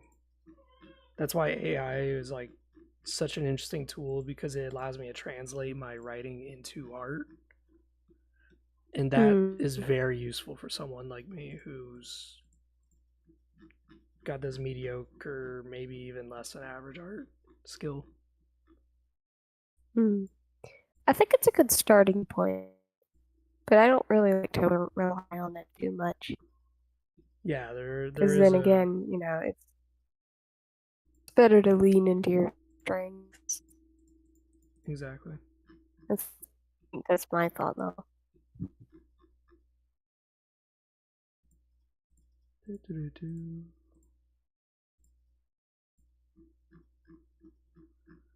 All right, there. The bubble That can money. be released.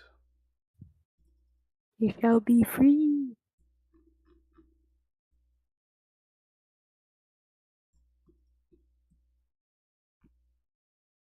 Dun, da, da, So da. yeah, that's MS Paint for you. That's really good for MS Paint, I'll tell you that. Yeah, when I showed you my other artwork, the Warhammer ones, that actually was designed to be a movie. I still have the file here Mm-hmm. for you. Let me see if I can upload it. Nice. But it was a test play, Mm-hmm.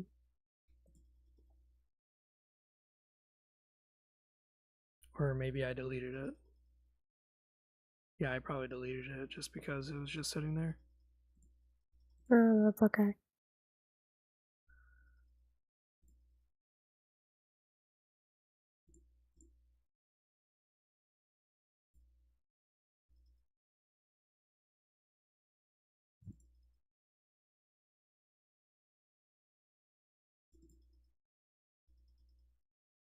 But yeah, I had a bunch of artwork like this one. Mm-hmm. I was going Oh, like neat. crazy. Mm-hmm. And what it was I was designing a video that was supposed to be like Pokemon, where you would Mm-hmm. see orcs and space marines standing in a rainforest, and you would see space marines do something like, oh, they used hot shot, and all of a sudden you would see beams of light, which would be this flashing out of their gun, and it actually worked beautifully. It looked good. Oh, sweet. It was just that again, it took forever. We're talking like easily 12 hours a day of just editing to get all these like little tiny images up. Oh, yeah, I'll bet. But the goal was to create a story that my favorite marine factions, the Marines of Malevolent, Mm-hmm. and a lot of people know them in Warhammer 40k as assholes, and they are. But I was doing a story based on that. Mm-hmm. But yeah, Sounds pretty cool. Turn Warhammer into a Pokemon. Hee hee. There we go. Alright. Our beast is out of the eggshell. He is free. Now we can design the head crest and his head and all that other jazz. Heck yeah. So now we got to.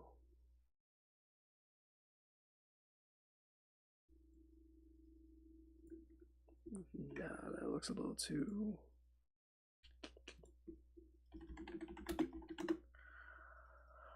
Let's see. See, that's kind of the problem. Some art shows the Hilden with their head crest fanning out. Some of them, their head crest is fanning in. So it must be a genetic thing. I don't think so. I had the idea that it would work somewhat similar to hair in that it like kind of grows and morphs over time. So depending on how people like shaved it and shaped it, it would indicate, class or clan or something like that. That's interesting. So like all the ones with like fancy carvings and stuff would be very upper class because it would be difficult to maintain. Sounds incredibly painful. I don't know. But people literally undergo surgery for that kind of cosmetic stuff, so I wouldn't put it past them. Well, let's be honest, LOK is already a messed up place to begin with.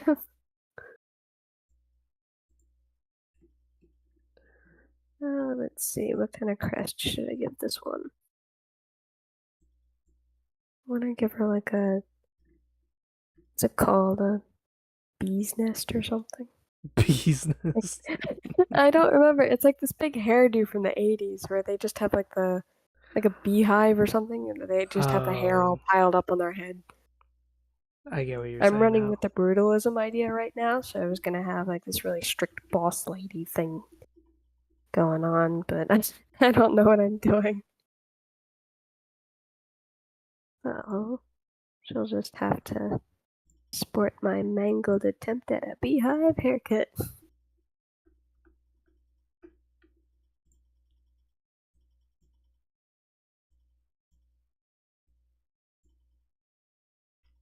Wait, do they have ears? The Hilden?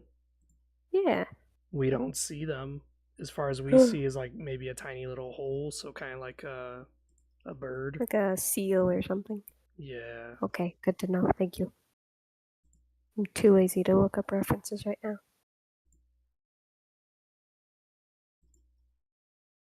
I'll have her toes pointing straight out. Because she's a very prim and proper woman. And hell isn't gonna run itself.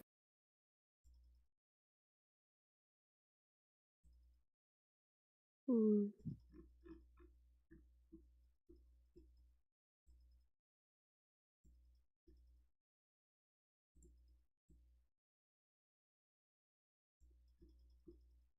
think. Can you mutate an extra set of limbs as a Hilden? I don't see why Is not. that a thing?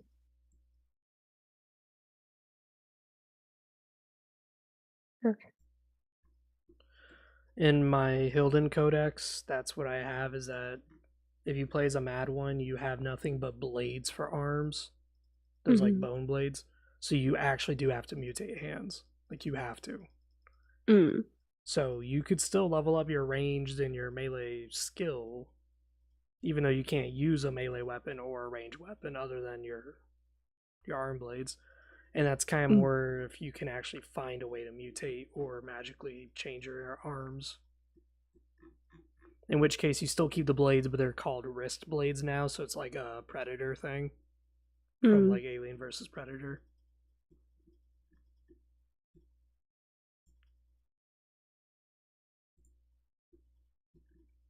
That's the way I thought of it. Yeah. I'll give her big shoulder pads. Why not? Beefy boy. We'll just go full cheese. Quite the sausage.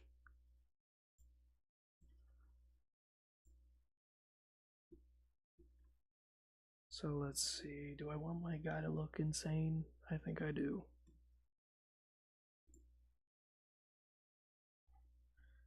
Yeah, this art right here makes the Hilden look like fucking insects. Oh yeah, that's not official art though, I think. No, it's not. No. That's from what's his name? J. Deviant. Lazarus EB, I think, on DeviantArt. Jesus, you actually know them by names. Wow. Yeah. There's only so much Legacy of Kain art out there. I have scoured the internet.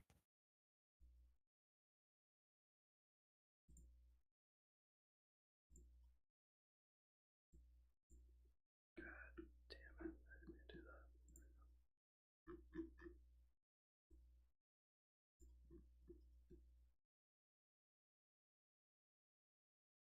that. Okay, well, her face is a little scrunched up, but it's a concept sketch. We can roll with it. Exactly. Color the skirt to give definition. And also so that her arm does not blend into her waist. Good enough. Just gotta have 2 sleeves. There you go.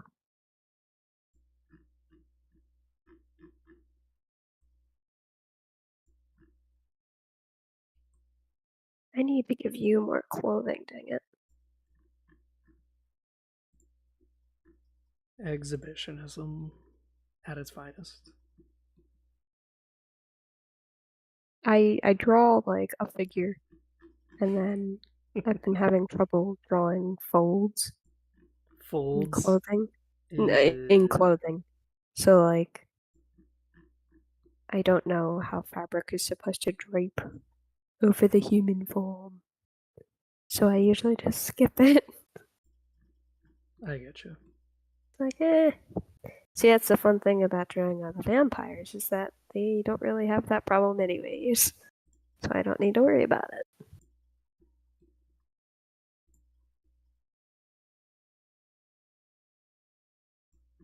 I probably should have looked up preferences for that, dang it. Oh well. Moving right along.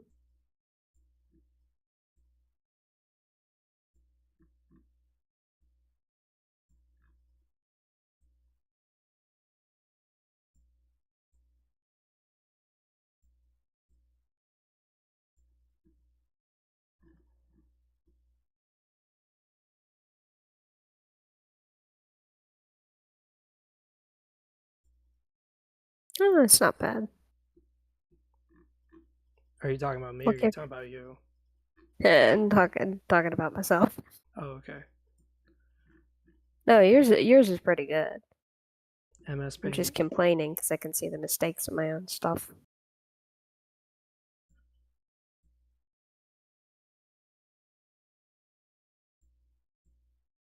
I'll give her really tiny feet because she's an aristocrat. Maybe I could do one of those Jetson things and give her like a steamroller thing. What was the thing on the bottom of that? Never mind.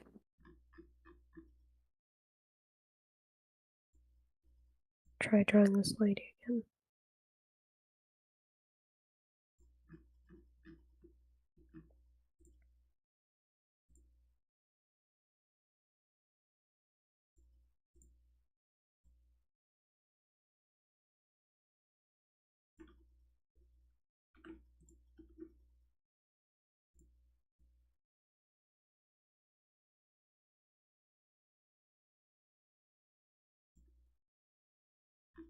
Hmm.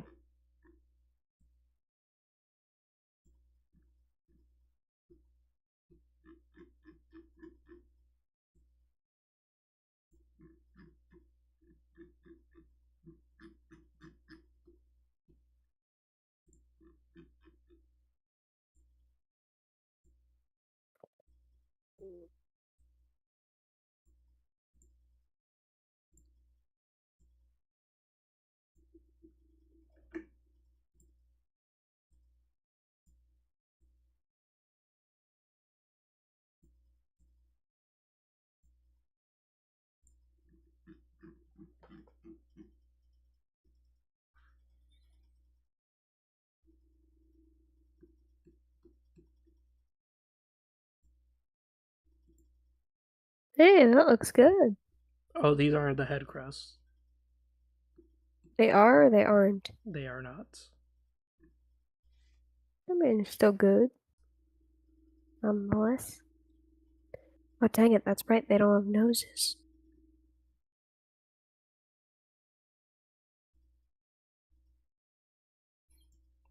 Now I know how to bully the Hilden. Make fun of the fact that they have no nose. They're like Mandy from Billy and Mandy. No Nose Johnson. That's okay, that makes my life a whole lot easier. Do I want to do that? No, I don't. Well, I was thinking was turning this into the Ignis Fatuus. Oh, the flames, yeah. Yeah.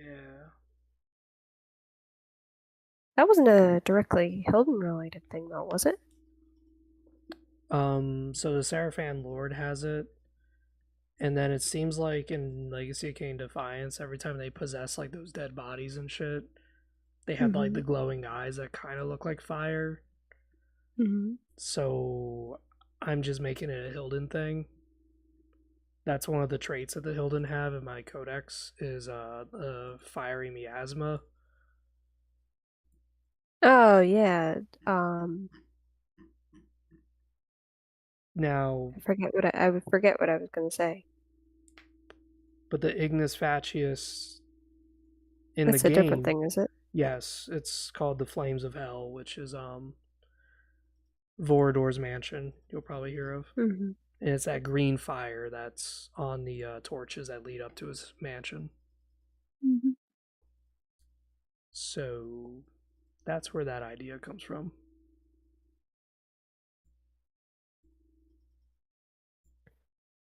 Oh dear, I gotta pick a lane.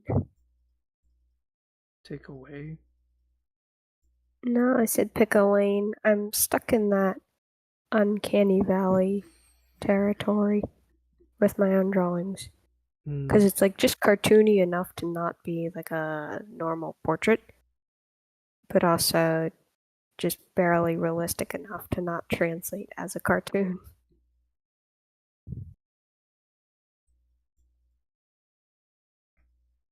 And what the heck, we'll give her giant brows.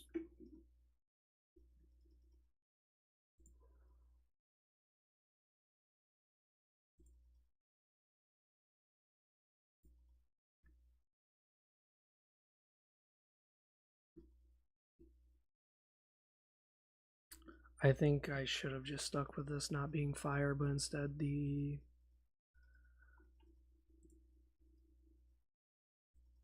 What are you trying to do? Flames at the top of his head? No, I'm just talking to myself. I'm just saying that Oh. I should have just stuck with these being like part of the head crest instead of trying to make this into a fire. Mm-hmm. Because the aspect ratio is kind of off for like where his forehead is and where the fire begins. Mm-hmm.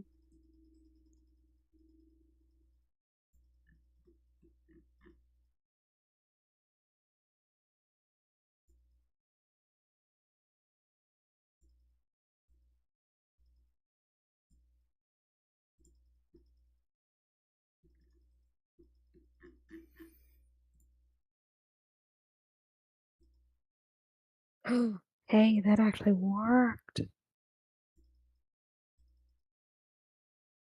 think I figured out the hairdo. Good job. Yay.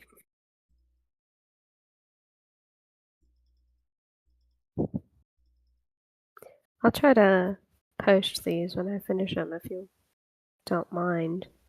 I'll just need to get better lighting. I do not mind at all. Because you see, that's kind of Yippee. the reason why I'm so friendly towards you, is because I ask for help. Everyone just kind of goes about their day, but I ask for help, and you're the only one who's like, hey, that actually sounds cool. Let me help out with that project. So I am very Eh, grateful. let's see. I discovered Legacy of Kain back in what, May of this year. So I am a very new fan, but I am very excited. That's fine. So I was like seeing what people come up with. That's fine. I've been So into it since Blood Omen 1, but I wasn't born when Blood Omen 1 came out. It was much later. mm, It's just that my friend and I, we'd always play old games. And some old mhm, games, like, we were actually floored by how good they were. mhm. Like, we played Daggerfall and we were just like, what the fuck? These rats are killing us. Run, it's a fucking skeleton. Oh, Jesus. I Oh still like no. retro games to this day, and Mhm, it's only because retro games, in my mind, I'm only 27, but retro games seem to be very, very, very well designed. And the reason for that was because they had to deal with the fact that they were technologically limited. So if mhm, you're technologically limited, what else can you do? Well, just focus on coding. What can the players do? It's like, okay. So they were mhm. like all out for a lot of those games. Like Fallout 1 is amazing what you can do in that game that modern day games just don't allow. Mhm. I'm not too much of a gamer myself. Um, I had an iPad for almost 7 years, so I was a big mobile game connoisseur. Yeah, that's But fine. that's not really that doesn't really count in the wider gaming sphere. So I've only just recently begun to, experience all the games that I would that my generation usually calls the nostalgia games. So I got what was it? I got Oblivion, That's a and very good game. I'm excited to try that one. Um, what was another one? My advice is that in Oblivion, don't be so concerned about leveling. And I think a lot of people don't understand that is that Oblivion is not about what level you are. It's about what level do you find enjoyable. Because the game is Mm-hmm. hard. Mm-hmm. And there is no limit to its leveling. So you could level up to like level 100, whatever. But to me, the sweet spot would be around level 10 to 15 because that's where enemies are still varied and the game is somewhat a little bit more challenging. But you could Mm-hmm. play the entire game at level 1. You could play the entire game at level 25. It's up to you. But that's the Right. point. It's about what do you find enjoyable? Because like the Right. higher level you get, once you get to level 22 or 21, all bandits now have full Daedra gear, Mm-hmm. and that's it. So now every dungeon you go into, they're all full Daedra gears, no variety. All the wildlife gets replaced with minotaurs. So it's like, oh no, I'm going to a sewer. There might be rats. Nope, I'm level 22. It's fucking minotaurs. It's Oh like, no. so there's no variety I anymore. I appreciate your impression of my ambition, but I've been playing for about 2 weeks now, and I only just recently finished the tutorial. That's fine. Just um, That's good but though. yeah, so I'm also a very slow gamer, so I look forward to a lot of things. Um, you played Skyrim? I haven't, but I am saving up for it. Okay. I got Oblivion first because it was on sale. Yeah. Um, but I did. I mean, I have played all the Legacy of Kain games, so that should count, That, right? that's really good. How'd you do that? Um, wait a minute, I haven't played all of them. I've seen playthroughs of all of them. But Okay. I played through Defiance. I played through Soul Reaver 2, and I'm in the middle of playing through Soul Reaver 1. Um, but I wanted to record that one, so I haven't gotten to that recently because I already have a backlog of stuff I need to edit.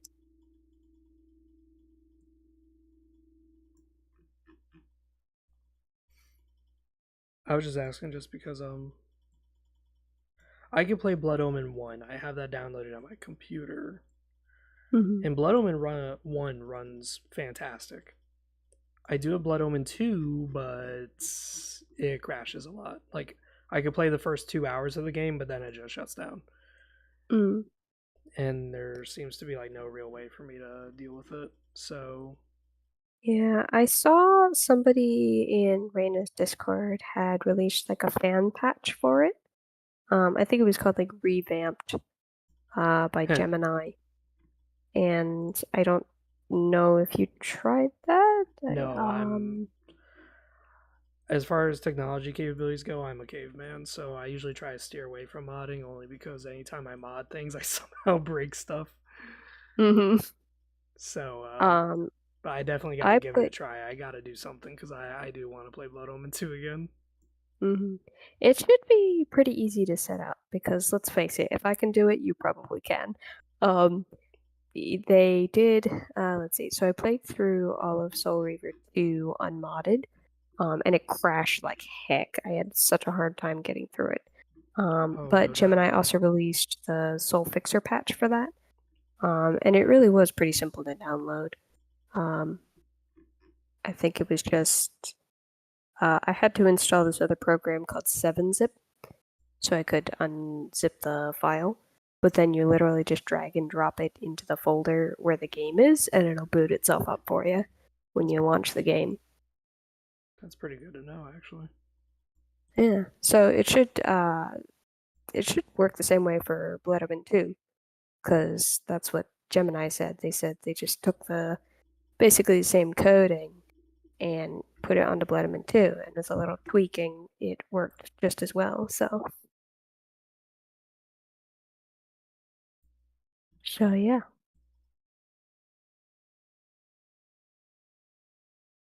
Oh dang, that's actually a pretty good portrait. I'm proud of that one. Hmm. Let's see, what else can I do?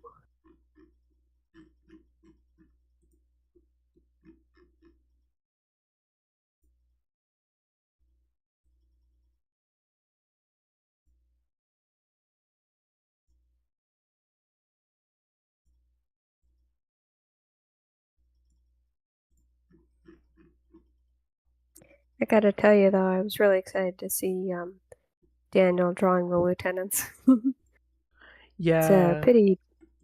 I didn't understand what he kept saying though, because he kept saying like, so maybe I'm just not understanding what he meant, but he kept saying that he was doing more official art for Legacy of Kain, and I was like, wait, I thought there was no games coming out for Legacy of Oh Kain. yeah. So every time he kept Okay. saying that, I was like confused. I was like, wait, is there a game under production or is there not? Last time I heard there So wasn't. yeah. So from what I know, there's no game currently in production, but Daniel does have a Patreon, and behind that, he releases like a whole bunch of the concept art that he did make for the canceled Dark Prophecy, I think it was, and other stuff like that. So technically, it's official material, but it's behind his Patreon. So I haven't looked into any of that yet, but it is there for the because I think sorry, what were you gonna say? No, I'm just agreeing with you. Yeah, I think the Discord that they were talking in for that interview was actually his. It was either Reina's or Daniel's Patreon server for that. So that's probably what he was referring to when he says official art. Okay. Because yeah, to someone who doesn't really know him that well, I was like kind of confused. I was like, Mm-hmm. what is he saying? Yeah. Because I'm sure, like, I just wish we knew what happened in that survey, man. As I said, I am fully convinced that Legacy of Kain is a dead IP. It's not a good thing. It's not a fun topic, and I don't think people want to talk about that. But the most people we can like conjure up is like 10,000 or 15,000. That's nothing. No one's gonna waste their time designing a game for that. Doesn't matter how good it is. Doesn't matter what. So that's kind of why I've been designing my game is to try to like at least get something out of the Legacy of Kain series. course, some people may not see it that way. They may think that I'm shitting on Amy's work, but ultimately, I'm fully convinced nothing's gonna be created because I mean, I've been waiting forever. Yeah, I wouldn't be surprised if nothing else came out. I like to describe Legacy of Kain to my friends as the Scottish play of video games. And that's a really nerdy reference. Um, Basically, the Scottish play is Shakespeare's Macbeth, and there's an old legend that there's a curse surrounding actually saying the name of the play in the theater, because terrible accidents always happen when people say the name. So they started referring to it in code as the Scottish play. So that's kind of my impression of the Legacy of Kain. Like everything has gone wrong. We've had multiple games get canceled, and it just keeps hopping from one IP to the other. So something it seems vaguely else, cursed. something else that I noticed that the design artist Daniel wasn't being honest about. He's not lying. It's just that he wasn't really saying it. He was omitting saying it, and I even asked, was how many redesigns has the current Legacy of Kain gone through? Like they're talking about, so they haven't even done any production yet. They're just talking about it. How many redesigns have we already gone through? Because Soul Reaver 1 wasn't Soul Reaver 1. It actually wasn't even connected to Legacy of Kain when they first were designing it. It was called Shifter, and it was about something Yeah. totally fucking different. And it went through like 4 or 5, maybe even 8 redesigns before they said, you know what, let's just tie it to Legacy of Kain. And then they went with that. Like, I don't think people are realizing that if there is anything under production, it's going to be changed 7 different ways, and it's not going to come out the way that we originally thought. I think that's kind of par for the course for a lot of games, and we just don't get to see. We just don't get to see that very often. Oh yeah. I think because Legacy of Kain fandom is so small, we've kind of just dug up everything we possibly could. So we get to see a lot more behind the scenes than other, bigger franchises might be willing to reveal. Because or at least my first impression was that was, fairly normal. Every idea is going to go through its fair share of scrutiny if you have a whole bunch of people working on it. Yeah, Um, that's the reason why they do a lot of like meetings, team meetings. When you mhm, design a video game, you always do team meetings, and that's the reason why. Is you yeah. see what's working, what isn't, and then you're getting it from the perspective of everybody. The engineers who Mhm. actually have to design the damn game, the artists who have to make art for the engineers, like, and the writers, like the ones who have to somehow explain all this crap. Like, that's the reason why team meetings exist. Mhm. But Legacy of Kain, though, every single game has gone through so many revisions that, as far as I know, other video games do get revised, but Mhm. they don't go through like 7 redesigns. That's kind of excessive. Mm. Yeah, and obviously the story is kind of, I mean, it came together great, but it was kind of patched together in the first place, and nobody really knew what was going on. Oh, of course. And God bless Amy for tying everything together with Defiance. But holy cow. um, But it's just something that I don't like seeing Legacy of Kain fans getting their hopes up too much. And honestly, it's kind of one of the reasons why I'm questioning why the series doesn't get officially declared as abandonware. mm, Because legally, abandonware has like specific properties to it that seem to mhm, match Legacy of Kain to a T. yeah. I think the reason people do, have their hopes, and I do too to a certain extent, is simply because we got a survey in the first place. Yeah, Like, if it's that small of an IP and if it's that unimportant, they probably would have just ditched it without any notice. But they, took notice and they're like, hey, let's survey Legacy of Kain fans and see what they think. yeah, That's the big thing. So I guess it's just nice having a bit of attention for once. yeah. So whatever comes out of it, at the very least, it caught on some semblance, or maybe not popularity, but it's like, oh hey, this is a thing that exists. Let's do something with it. But yeah, sequel would be an absolute nightmare of a task. I do not fault them for not trying it. Yeah. Because at this point, you've literally had, what is it, like 25 years? If we're counting from Blood Omen, for people to stew and theorize about sequels and stuff. So, like, no matter what you put out, it will probably be inferior to somebody's idea of what it would look like. And granted, that's gonna happen with any kind of game, but Yeah, Duke Nukem Forever is one of those. mhm. I don't know if you've played that.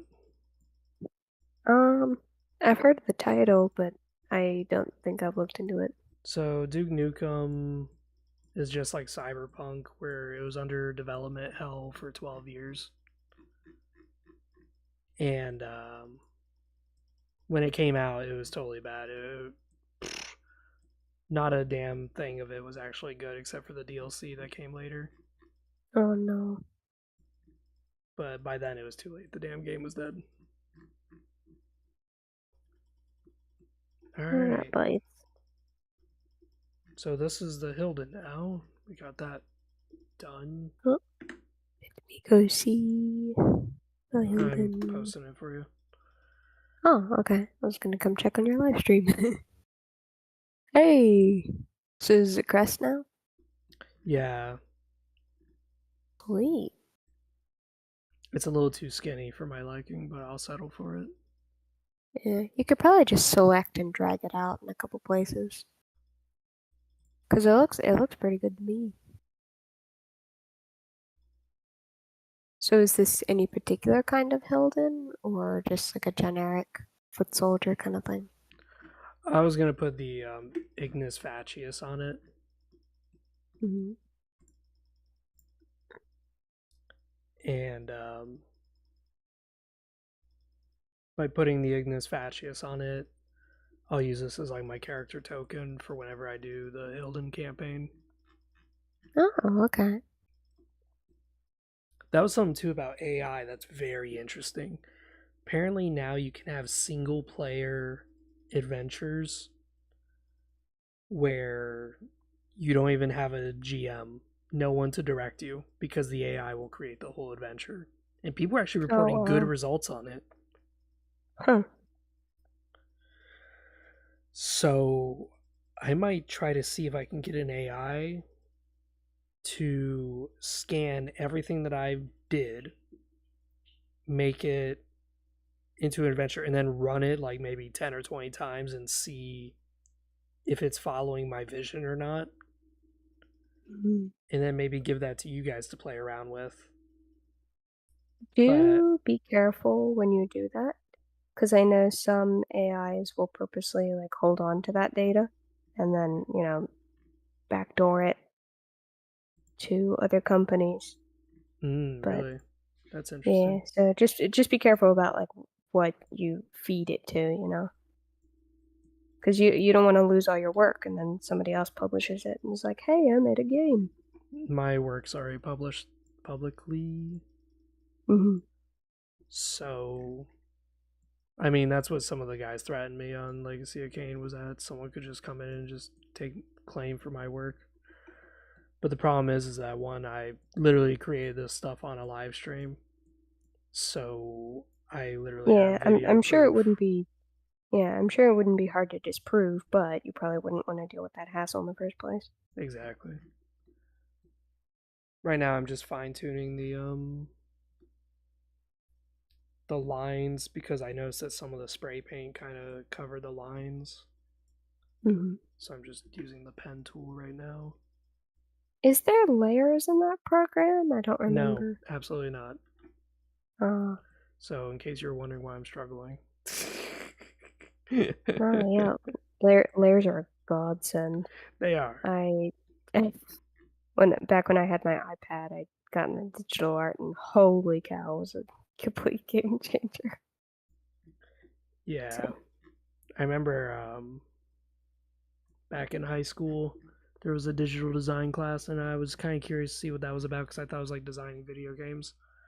Mm-hmm. And it wasn't. It was just about how to use Photoshop, and it was all right, but I didn't really care too damn much about it Mm. because like I don't care about editing pictures. But then when I went to a technical high school, we had just one class. It wasn't an elective, unfortunately, but you could work with a program called Rhino. I don't know if you've heard of it. Oh, I think I have actually. Yeah, you can make I don't remember 3D. what it does. Yeah, you make 3D models, Oh, okay. and I did really well with it. It was really Cool. cool, but it was really interesting because like the professor I had, he was talking to us about how the movie Avatar is actually very basic from a design standpoint, Mm-hmm. in that everything you see in Avatar, the movie, this is his words, not mine, but everything you see in the movie Avatar is actually pre-rendered, prefabricated buildings and stuff that already existed in 3D programming. Oh no. So when it came to like the movie Avatar, which is a success, it pretty much had very minimal as far as like art design budgeting because it was all like Mm-hmm. really basic stuff that was already prefabricated. Interesting. It was just again the textures that was the thing that was the grind.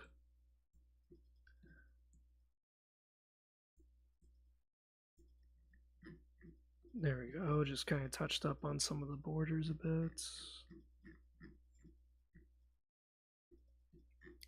So yeah, that's MS Paint for you guys. Yay! Applause! Applause!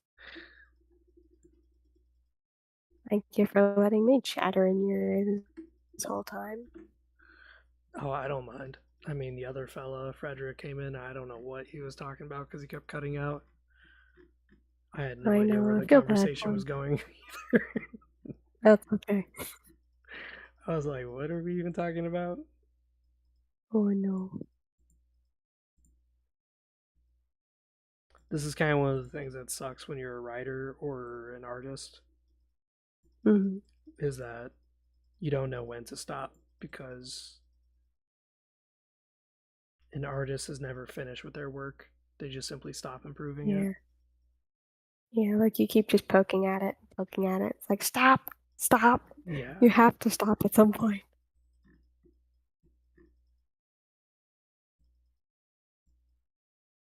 Yeah, I was actually doing the exact same thing on this portrait I just finished. Because I was like, oh, let me add some hatching here, and I'll define a line there. And I'm like, no, don't touch it anymore.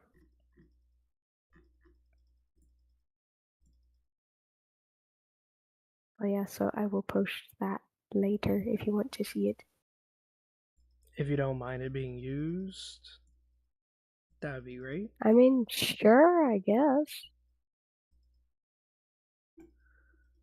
It's just it's not much. I drew two character concepts leaning more into the costumey kind of look.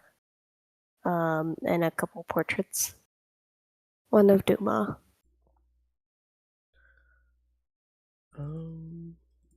What am I gonna name this? What's a good Hilda name? Mm, That's kind of the problem. We what don't are really have Hilden? any. We don't have any Hilden naming conventions.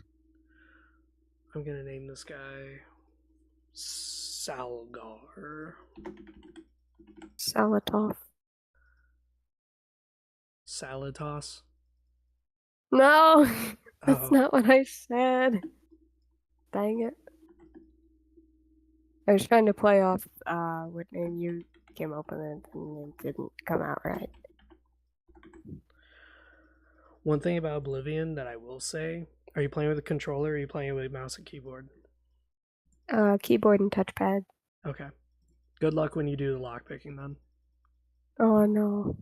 Have you already done any or no? I did a couple on the tutorial, and I did one that was labeled like hard.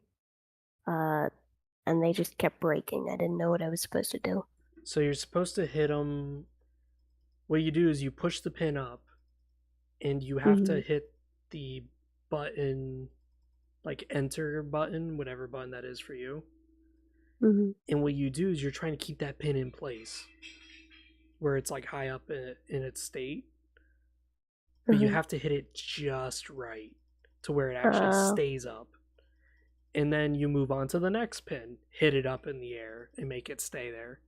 Security skill means that when you hit it up and it stays there, what security skill does is it makes it where that pin stays in place even though your lockpick breaks. So you don't have to restart the entire fucking row, which is nice. But as far as lockpicking goes, it is my favorite system to date. And the reason why is because it is actually the most realistic. And it feels good too. Like you actually feel skilled when you perfectly time it and you get all 6 pins. Oh my god. Oh man. I know, it does look really good. Oh man, it's so good.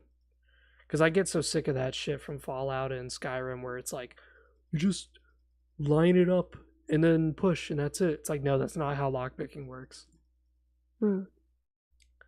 But yeah, that's lockpicking, is like you push the pins, and once the pin is up, you click, and now it stays in place.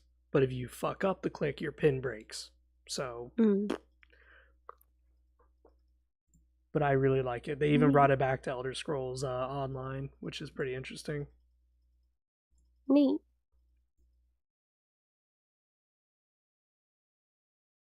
Oh shit! How long have I been streaming? Oh, 2 hours and 28 minutes.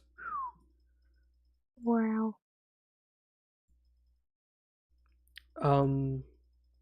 When you designed your character, what were your skills? I don't know because I booted up the game a couple days ago and I had lost my save. Okay. So I need to make a new one. And I haven't gotten to it yet. Do not do athletics as a skill. Don't do that. Okay. How come? The reason why is because you will level up way too fucking fast. Okay then. And the reason why that's like a bad thing is because now what's going to happen is you're going to enter combat, and your combat skills are not going to be up to par. And it's because your athletic skills like fucking 90 or some shit, but meanwhile your sword skill's still 40, and now you're fighting a bandit. It's like it's not going to work for you. The other thing is that when you play Oblivion, you automatically start with all the city locations already unlocked on your map. You can fast travel to them right off the start of the game. Oh, sweet. My advice is to not be in the Imperial City, but be literally anywhere else and just explore. The reason why is because the Imperial City doesn't have a lot of quests in it except for the arena. So you could do the arena and that will get you literally from level 1 to level 2. But if you go around in the game, you'll find a lot of cool places. It's really cool. Vampires have the best loot. That's just an undisputed fact. Vampires are literally the best to loot. Caves do respawn enemies within like 3 to 7 days. So what I usually do is I become a vampire hunter, where vampire ashes give me about 100 gold each. And vampire ashes only weigh like fucking 0.1 pounds. Like it's very light. And I just kind of memorize which caves and which forts have vampires in it. And once they all respawn, I just go on like a giant sweep, and then I just sell all those vampire ashes. It gets really lucrative. Oh, wow. But yeah. Definitely keep that in mind then.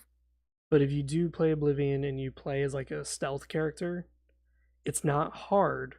But when you do the Thieves Guild or the Dark Brotherhood quest, which require you to be stealthy, they are really hardcore stealth. It is probably the most hardcore stealth mechanics I've ever seen. It's really fucking awesome.